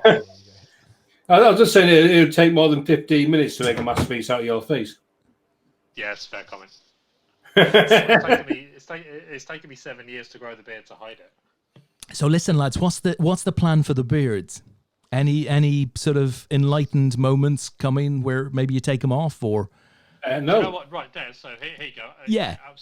exclusive. As Frank's all in and been Oh, called here we by go. by the new Phil TC. Oh, I don't Yeah. they're nice TC. They're genuinely nice TC. It's only- Scouse got a decision there. Scouse is Hollywooding. It's only 3.7 bigs. Frank could literally have anything. No, Frank's That is got ages. Jacks or above. Jacks are above. I've got to see this. I'm thinking anything. Ace Queen. He's got his Queen. Oh, it's Ace ace two. He's got an two. ace. Oh, he's up against queens. He's He's hit hit a a two. He's got hit the deuce. Needs an ace or a deuce. No. Oh. Unlucky Frank. And, I'm going to call Scous's. I'm going to call Scous's call there Cavalier. Yeah. That was the sound of Celtic Storm blowing out. So anyway, JP, the beard. Yeah, so I love my beard. Yeah. I know how Stu feels about his, and Stu very generously allowed his to be hacked off for 500. He did, Well, yeah. It was plenty more than 500 in the end, wasn't it, for Raise for Jack? Oh, look at that! How well would you want to hit the board there, Chaz? He's had a piece of that, hasn't he? Yeah. So, but I've kind of had a little thing. I've always said that if I ever, which is a part, and by the way, at my height, my heaviest, I think, because I've been about 15.8, 15.9. Yeah. I said if I ever got down to 13 stone, I'd just get rid of it just for a bit, just to see what my face looked like. Yeah. Okay. Did you just see what less than 3 chins? Yeah, exactly. Yeah, I've had a heavy weekend, but I was at one point recently only £6 away from that target. Wow. I'm up to like 13.9 now, but like I say, that's the weekend, isn't it? So we'll. Oh, that's pretty good, JP. Well done. Is that a conscious thank you. effort or just healthy Yeah. eating or? Yeah. Wow. So I Well started done. The year doing a little bit of running, but my knees are fucked. It seems. Not so good. But Lou's cooking here. Well, not just Lou. I do it, but Lou runs the house in terms of the ingredients we buy. And Yeah. That's helped a lot. I've been walking a lot, long walks, doing some workouts, and just eating really well. But because I'm not going to the office and not going out much, I'm not having those really bad habits of, I'm getting petrol, I'll just get a couple of bars of chocolate. Yeah, yeah. That was like my worst thing. Yeah. So so the beard will come off if I get down to that 13 stone, but then I will be immediately trying to grow it again. Oh, that's cool. Well, yeah. Be interesting to see what it does for your sort of age, right? It will, yeah, it will youth me a little bit, but that's the only positive. Otherwise, I would I look better with a beard, in my opinion. Will you have a World Series of Poker final tableist hacking your face to bits in public? That was a hack job, though. I have to say, Stu, that was like badly planned from a hacking point of view. It looked painful in parts. Honestly, I was very close to punching a old person in public. It was very painful. It was horrible. It looked it. But it was well worth a few quid in the drum. Oh, too right. It was JP2 who said it. Sorry, Danny Strange. Who said, "Oh, how much you say your beard off?" I was like, "Well, £500." Then he raised like £900. You what? Sorry. You went far too low there and too quickly. Oh, I thought 500 quid would have been a good. I just thought he couldn't be result. bothered to go and do it. And then, literally, £900 later, I was like, "Oh God, it's happening." It was horrible. I was on the table as well. I said 10 grand.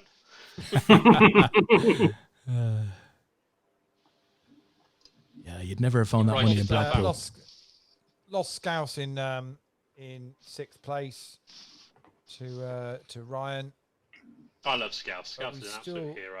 We've still got people here in the mix.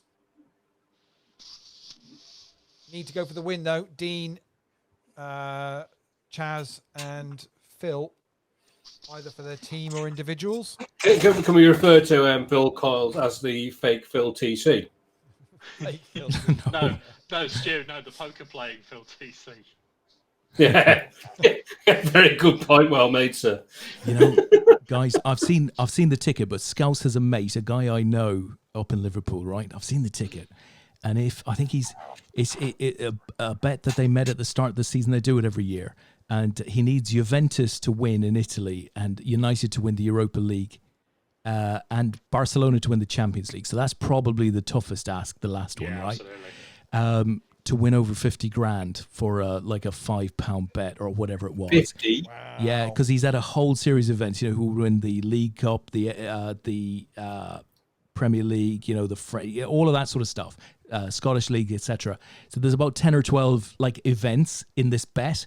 But yeah, he's down to the last 3. So Juventus are just odds on initially if they haven't won it already. They're very close. They've got it. And you got to like United's, unless they get a little bit rattled from today. But you got to like United's odds in the Europa League. It won't be a walk in the park, but they look hot enough to win that, I think. Yeah. But Barcelona, oddly, ironically, looks the tough one. But can you imagine sweating that fella? And I don't think there's any like cash out options or anything like that. So you're in it to the end. See, I generally get very jealous. United. Sorry, guys. What's that? Have another go at that. Yeah, aren't United's bracketed to meet Wolves at some point? Yeah. Which, to be honest, semi-finals. tough. It would be a tough game. But I think Wolves have to get through somebody in the quarterfinals. That could be a tough game as well. But I'd still fancy United to be favourites against almost any other team in that competition. I think Roma, Champions League, Barcelona Champions League. Bear in mind the La Liga's done now, so they've got about 2 weeks now to clear their heads, get themselves sorted. Then they go to Portugal and basically play for a 2-week kind of tournament thing. Isn't it? So it's not Barcelona and have got the ability absolutely to do it. you're quite right, Lee, and obviously you're starting at the last 8, right? So it's not as if you got to go through a 32 team tournament, but they do seem to be a bit rattled psychologically. The manager seems to be almost accepting that he's going to go. It's like it isn't, I don't know, emotionally, it isn't the best way to enter into a tournament like that. But who knows? They've got Messi, right? Yeah. By the way, so Well, this is what I'm saying. Is Messi's coming out kind of all guns blazing, isn't he? I would just say Juve could win it tomorrow night.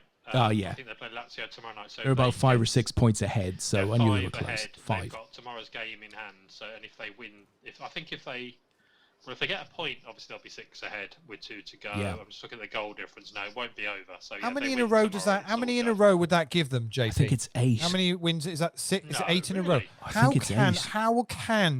How can the Italian league have got that dominated?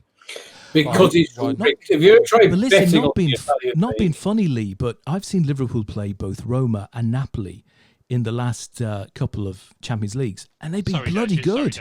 Sorry, Des, you dropped that. You've seen them play who, where, what, in what competition? The Champions League. Okay, well done. Yeah, Napoli and Roma, both bloody good teams. They were phenomenal. I mean, who both. will play next in the Champions League? I think we've got to wait for the qualifiers from next season because we qualified for the next season, but unfortunately we, Bottled. Dark horse for the Champions League, by the way, Atalanta, the way they play. Yeah, scored a few goals, haven't they? Yeah. Ex-Borough player Martin Daroon, centre midfield beast. Sorry, Burrow. As in Burrow a book. As in my local team, who I support. Sunderland. Oh my God! Did you see the bloke? The bloke is gone, Stu. I don't know if that's good news or bad news, but the guy who's the chairman up there, Stuart, what's his face? Yeah, Stuart Donald. Stuart Donald resigned today. That's bad news for everyone who's not a Sunderland fan. He's the ex Eastleigh guy, isn't he? Yeah. Yeah. That sold up Eastleigh to go and take the chance. To go and buy that packing useless. Blimey. Give it a shot. Yeah. Give it a shot. He Can get it over the yeah, line. he wasn't By the way, allowed to. He sold. I think he sold Eastleigh back to the fans because he said, "Look, I've got this opportunity, but I can't own 2 clubs. So, but I want to give it a go." I mean, he put a lot of money into Eastleigh, and they're a good, a good, well organized club. Just north of South. I mean, Lee, I will say to you that all the best teams have made the UEFA Cup final. Who's the chairman up at Borough? Is it still that Steve Gibson? Yeah, Steve Gibson. Yeah. He's done well. I remember him when he used to be young. Yeah, so do I. He's now run out of money and he's old. So. Oh no, has he really? Is that? I mean, what? So what is the next steps for the club? I mean, do they look for new money or? Warner because of the contract and probably get promoted. I think that's the. Because if you go down, I mean, you've seen what happens. You know what has happened to Well, Sunderland. 3 years down there now. It takes like some of the most specific run of results you've ever seen in your entire life for us to get relegated. Because, and this includes Wigan getting their 12-point deduction overturned for financial irregularities. So basically, Wigan can't catch us, and they're the team going down at the minute. Yeah. And we also need, they also need Charlton to beat Leeds. Honestly, I can't remember who else we've. By the way, on the championship, did you guys see that Huddersfield sacked the Cowleys today? Yeah. Yeah, which I think is very harsh. Did you see that Watford sacked Pearson? Yeah, and that as well. That was the other one. Again, he's had a better record than Brendan Rodgers since we've come back. Yeah, and the Cowleys, I think since they took over, Huddersfield are 12th, on the form table. I don't get it. I honestly don't get it. Huddersfield think they're a damn sight bigger than they are. I think that's the problem. Is that due? Is that just due to the recent? Yeah, but what do they do? 2 years in the Prem? 3? Yeah, they got relegated. They kept whoever was in charge. Wasn't it? Yeah. The Cows had come up and kept them in the championship when they were in absolute dire straits. Yeah. Honestly, I think Birmingham could get relegated. Wow. They have been an absolute free fall. I thought they were safe, Stu. No. No, they are. Are they? No, they're only 2 points above their Luton. Level you guys. Yeah, you're right. Yeah. They Luton. Charlton play Leeds. Luton play Blackburn. Birmingham. Is it last games? When is it? Last games? Wednesday. Wednesday night. Yeah, all simultaneous, I assume. I mean, Birmingham, like you say, they can't stop losing games. Oh, Time to wake up with aces, but Holy King Queen Jesus. on the flop. Oh! Whoa! He's taken Nice all the money. Pearson. Wow. So aces must have looked fantastic in comparison with the ace 10 and ace 9 of earlier in the tourney. Mm-hmm. But didn't work out. Nice hand, Ryan Pearson in the end. So if I'm Chazzy, I think I'm shoving a lot of hands. Yeah. With 15 and a half bigs there, I think I'm just ripping into him now. He just got his chips. He didn't want to lose half his stack.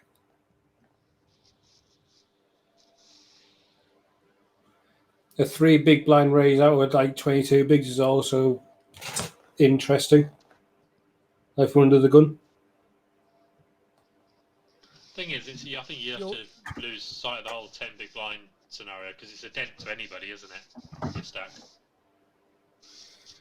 So if you've got,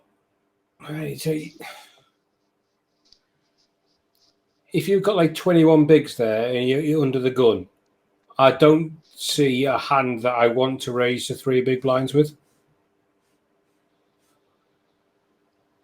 If I've got aces, I don't want to raise to 3 big blinds because it's a big raise, and you're going to lose customers. If I've got like these 10 ace, jack ace, queen, I don't want to raise to 3 big blinds because if I get called, I've got to commit on flops and stuff. It's like just make it 2.2, 2.5 maybe. It works both ways. I love the shove here. I absolutely love the shove here. I don't care if he's behind. I love the shove. He's behind, but he's hit. He gets there. Yeah, he just wins. That flop just cripples Chaz. Wow. He can't hit his 9. It's like it's ridiculous. Well played, Phil. Now he's got it all in with 10s, and Ryan's hit Lord. his jack as well. Got a close now. Wow. Oh. Wow. Unlucky Chaz. Yeah, Chaz, that's brutal. It's just brutal. I think Phil's shove there with the whatever it was perfectly reasonable. So Chaz's dream is over for another week. And Phil and Dean have still got something to play for here. Oh, hello. Like it. I like it. You got something to play for. Then just put the pressure on him. I think we're ahead of a stream, by the way, Stu. Just be careful. Are we? Yeah. Yeah, but that's. Are you watching the stream, Stu? No, I'm watching the. No, we're Yeah, but the live. We're just going to assume that everybody else is watching the live rather than the stream. Yeah, no, absolutely. Fine, that's fine. No. Well, yeah, sorry, I'm watching the stream thing that, like that you've got on the thing we're watching on the video chat Oh thing. yeah. Because you're on the Switch, aren't you? Yeah. Yeah, so that's the same as exactly, watching Party Poker. same thing. Yeah. Oh, Okay, yeah, because the Facebook one's a bit behind. Yeah, it is. Will be. Yeah, about 20, 30 seconds. So, Lee, if Phil manages to win this, could you tag Phil TC as the winner and then put another post up pointing out the obvious? Oh, Aces versus here we Aces go. versus Ace King. Oh, the aces are going to hold. The jeez, Aces are going Christ! It's all going Aces off. versus Ace King. Who says online poker's not rigged?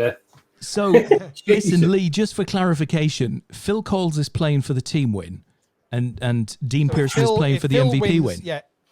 If Phil wins this, his team will win the team thing. If Dean wins this, he will win the MVP. How the hell do we do so, this yeah, that's- every single week? How do we do this every weekly? Because Des is in charge of Party Poker. I'm telling you. Because it's Unbelievable. It's a very well structured, weekly tournament. This is insane. I don't know how many points we allocate in a week, but it comes down to a couple of points, the whole damn thing every week. Incredible. Yeah, pretty much. Yeah, and we get a lot of runners. I mean, let's see how many we've had this week. We've had 250 different players playing squads this week. Because if you look at something like the Premier League, the gap is so big between the top two. Yeah, I know. I took a little bit of stick. I'm just not even going there. I took a little bit of stick when I set the scoring up with everyone kind of saying, "Well, no one can understand Fantastic it," whatever. job. But it was done with an aim of trying to make it interesting for a few more teams on a Sunday night. You have been an artist with this, I have to say. It's done its job brilliantly. So and Ryan, I think is obviously just playing for the cash tonight. I'm not even sure. I'm assuming Ryan's in a team. Well, he's in the stream, so he's got a level of interest, I'd say. I'll tell you which team Ryan's in now when I find him. Mr. 40 says it's a great format, to be honest. He's in APAT Cockers. APAT Cockers. Right, they missed out on winning it last week. They were leading all. I remember that, week, yeah. And then got done on the Sunday night. So I love that shove and Phil there. 21 bigs, we ain't playing flops. I don't think we're going to see too many flops, are we? Maybe the odd blind on blind. But I mean, if I was Ryan, I'm going to be quite aggressive, like on the button and stuff, in small blind. Not quite that aggressive, but I'm really aggressive. I tell you what, I don't know if it's me, but we've gone from 3 tables to 3 players pretty darn quickly, haven't we? Is that structure or just pretty loose aggressive at the moment? They were quite shallow going into the money bubble at 16, Yeah. and then obviously once the money bubble bursts, it does tend to fly through a little bit. The final table's actually has gone quite quickly. Yeah. But that if you look at the type of players that we've had on this final table, they're quite aggressive players that are going to get on with playing poker. Phil's in such a tough spot here with having Ryan like the kind of like after him. He's just got I like it. I like it. He's in trouble. He needs a 9. He's There made it a is. It is 9. Holy Jesus.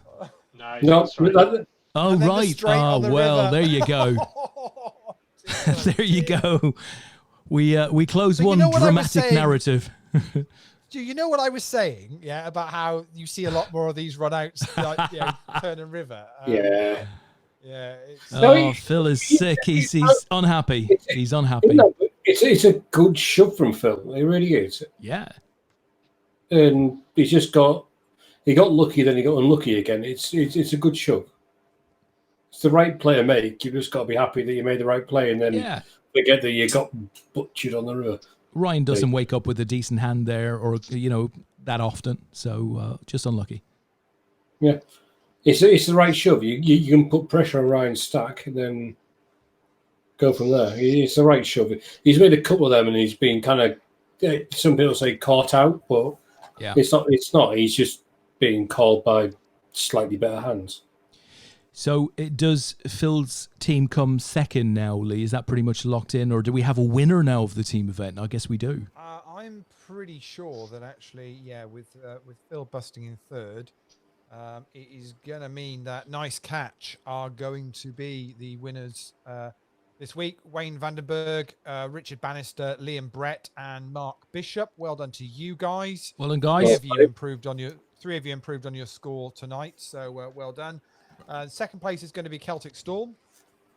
By the well done, looks boys. of it. And I'm pretty sure Eat My Stack. Oh, actually, I take that back. Actually. Oh. No. Actually, no. Definitely, Eat My Stack won't be able to catch them. So, I think that result for Phil is going to squeeze Cool Asa Cucumber into third spot, knocking ABCD out of the top three. So well done to them. Yeah, well played. Yeah, and obviously we're watching this play out as to whether Dean can get the win, because that's what he needs for the MVP. I know that Phil kind of got, like you say, just apparently caught a few times on the Fountail there, making plays, but to the right plays to make. So it doesn't matter what cards he had; they were the right spots to take. Yeah, no, I'd agree. So Dean at the moment, if he finishes second, ace. Oh, here we go. Queen Joe's a queen. Well, there's the queen. Ooh. Oh, and the aces are going to be good. So a second place for Dean means he'll finish fourth in the MVP. But if he can win this, he would end up being MVP for the week. How would you get aces heads up? That's the question I want to fucking answer to. Well, what was it? Were we three-handed and it was it aces versus ace king? Was it three-handed? Yeah. Four-handed? Yeah, or four-handed? Yeah. It's getting them and then getting them to hold as well. Yeah, but what you've got to realise, Stu, is it's because we're watching it online, so you're just seeing a lot more hands than you normally would. So I'm glad you explained that to me. Thank you. Yeah, so there's nothing at all suspicious about it whatsoever. It's just you get I had to see aces more once. hands. It was 2003. Yeah, so all these things where you're absolute monster ahead on the flop, and then you're three-way, and somehow you manage to the lead changes three times by the time you get to the river. Don't worry about it. That's just normal. It's just because you're seeing more hands per hour. I'm glad that's been explained. Yeah. And anyone that tells you anything different, honestly, they don't know what they're talking about. Yeah, exactly.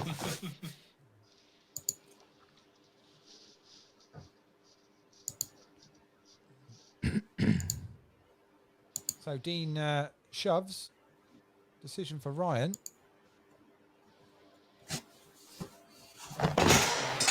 It's a hard call. Yeah. He's got a really nice shoving stack now. I don't know. It's like they're both pretty deep. Phil Cole's just said ace are hands he sees other people get. Apparently, yeah. Stop whinging, Phil. Well, he was Phil. Did you see Phil's comment earlier? So he said that 500 quid for the beard with Danny Strange means he was dealing at the time.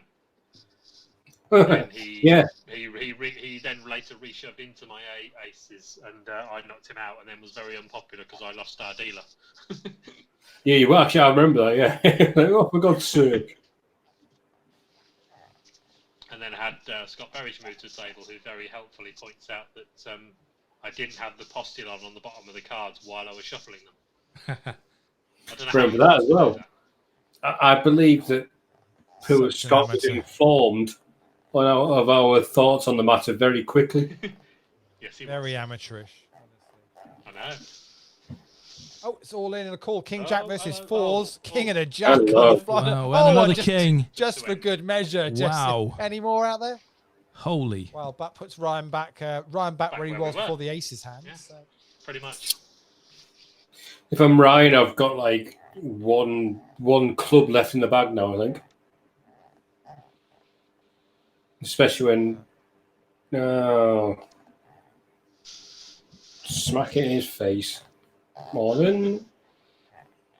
Oh, okay. That's inviting a shove. Just you've got 66 big blinds. Difficult though. You don't want to double the player up. So if you know, I know it should be no. It doesn't matter. There you go. Ace Jack Here we versus go Ace again. 10. Easy game. Oh, straight. Here's the There's jack. There's the straight. There's the straight. Really? Wow. Holy Really? God. It's not going to end. See, that's what I'm saying is you don't want to just double Love them it. up, Stu. That's the thing, yeah. So It's an easy game. But get dropped. if you're going to put pressure on the 2.5 bigs when he's got 16 bigs, it isn't going to put pressure on. If you're going to just put in pressure, just put him all in. you think so? When he was that short, it made sense just to do that. So when he had about what did he have? 7, 8. Yeah, what can seven, he eight call bigs, with? Yeah. Well, Ace 10, obviously. Yeah, well, yeah, that works. But, you know, I mean, if I'm playing heads up, I'm making my raises a little bit bigger pre-flop. Do you think so? That obviously the standard these days at the moment for a raise is what 2.2, 2.5, something like that, isn't it? But when your heads up, that goes out the window. Yeah, you should be looking at making bigger raises. Yeah, I'd go a little bit bigger just because it's too easy to call heads up. It's like you've min raised, and oh yeah, there you go, get out of my pot. It's like no, you min raised. It's like honestly, I can't. The hardest thing, Stu, the hardest thing is we've had so many people on the show, and of course, when we talk about late on in tournaments, certainly from three-handed, we're talking about everyone is talking about aggression, controlled aggression, but still aggression, and still, applying pressure. But the hardest thing to apply with pressure is we've got Ace Jack versus Ace Jack. Yeah. Ryan's dead. Oh, close. No. That will be brutal. That will be brutal. But the hardest thing with that, Stu, is when you look down and see absolute rubbish and you're still wanting to put that pressure on. I guess that's where the more experienced players have got the ability to go, doesn't really matter. It's up. the spot. It doesn't matter, like, you know, if your head's on, it's basically, is this the correct spot to make the play? And you just do it. People don't like being put under pressure. And if you make it, if you min raise, I'm sorry, but I'm just going to flat call you with 95% of range, and then just make your life hell on every flop. Yeah, because it doesn't really matter whether it's a strong, what the flop is. You can pretty much put anything out there. Yeah. Exactly. It's they say min raises like heads up. I just think nonsense. And don't forget, if you want to improve your heads up games, we have a heads up tournament on every Tuesday night at 7 o'clock. So always a good one to get involved in.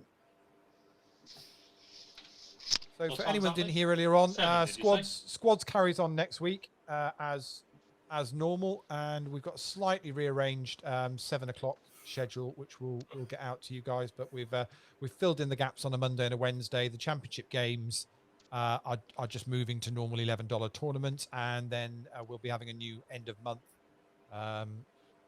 championship weekend, which will be a slightly bigger buy-in. It'll be $33 buy-in, but we're going to give away over 50 tickets to that during the month. So, what were you saying, Leigh, about the gaps on the Monday and Wednesday? Oh, we didn't used to have a 7 o'clock tournament on a Monday and a Wednesday, so we've just put one in. So Mondays is going to be 8 max PLO8 game, $11 buy-in, and there'll be a no limit hold'em 6 max game on a Wednesday at 7 o'clock. So basically 7 o'clock will be your $11 buy-in tournaments, Monday to Sunday, and then apart from the roller, obviously on a Sunday, and then 8 o'clock will be your $5.50 poker squads games 7 days a week as well. So plenty of options for people and added value. So it's over 50 tokens, so over 50 tickets we'll give away every month to the championship games at the end of the month. You can win multiple ones of those as well. I've played a lot more PLO8 this lockdown than I ever have before. It's been great. being able to play it for $5 is brilliant. Yeah, Pete Wigglesworth wanted me to change the squad game from a 6 max to an 8 max, and I decided actually I think it works as a 6 max. Ace Jack, there you go. 7, and there's the Jack. It's got to be it, right? Yeah, well, Which is going to be it. That's it. So Ryan's going to win this and picks up $143. Dean Pearson finishes in second for $102. well played. And Phil TC, the poker player, picks up $73 in third place.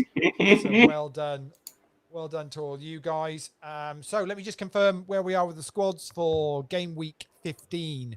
The winning team, nice catch. Wayne Vanderberg, Richard Bannister, Liam Brett, and Mark Bishop. Well done to you guys. Finishing in second place, the Celtic Storm, which is Frank, Gary, Brian, and Shug. And new team for this week, Cool Asa Cucumber, Phil Coles, Paul Taylor, Wayne Parker, and Igor Asimov. They finish in third place. MVP list, Greg Mawson from the Wild Cards. Well done to you, Greg. You are top of the tree, MVP for game week 15. Igor finishes in second. Jay White from Bunch of Kents finishes in third.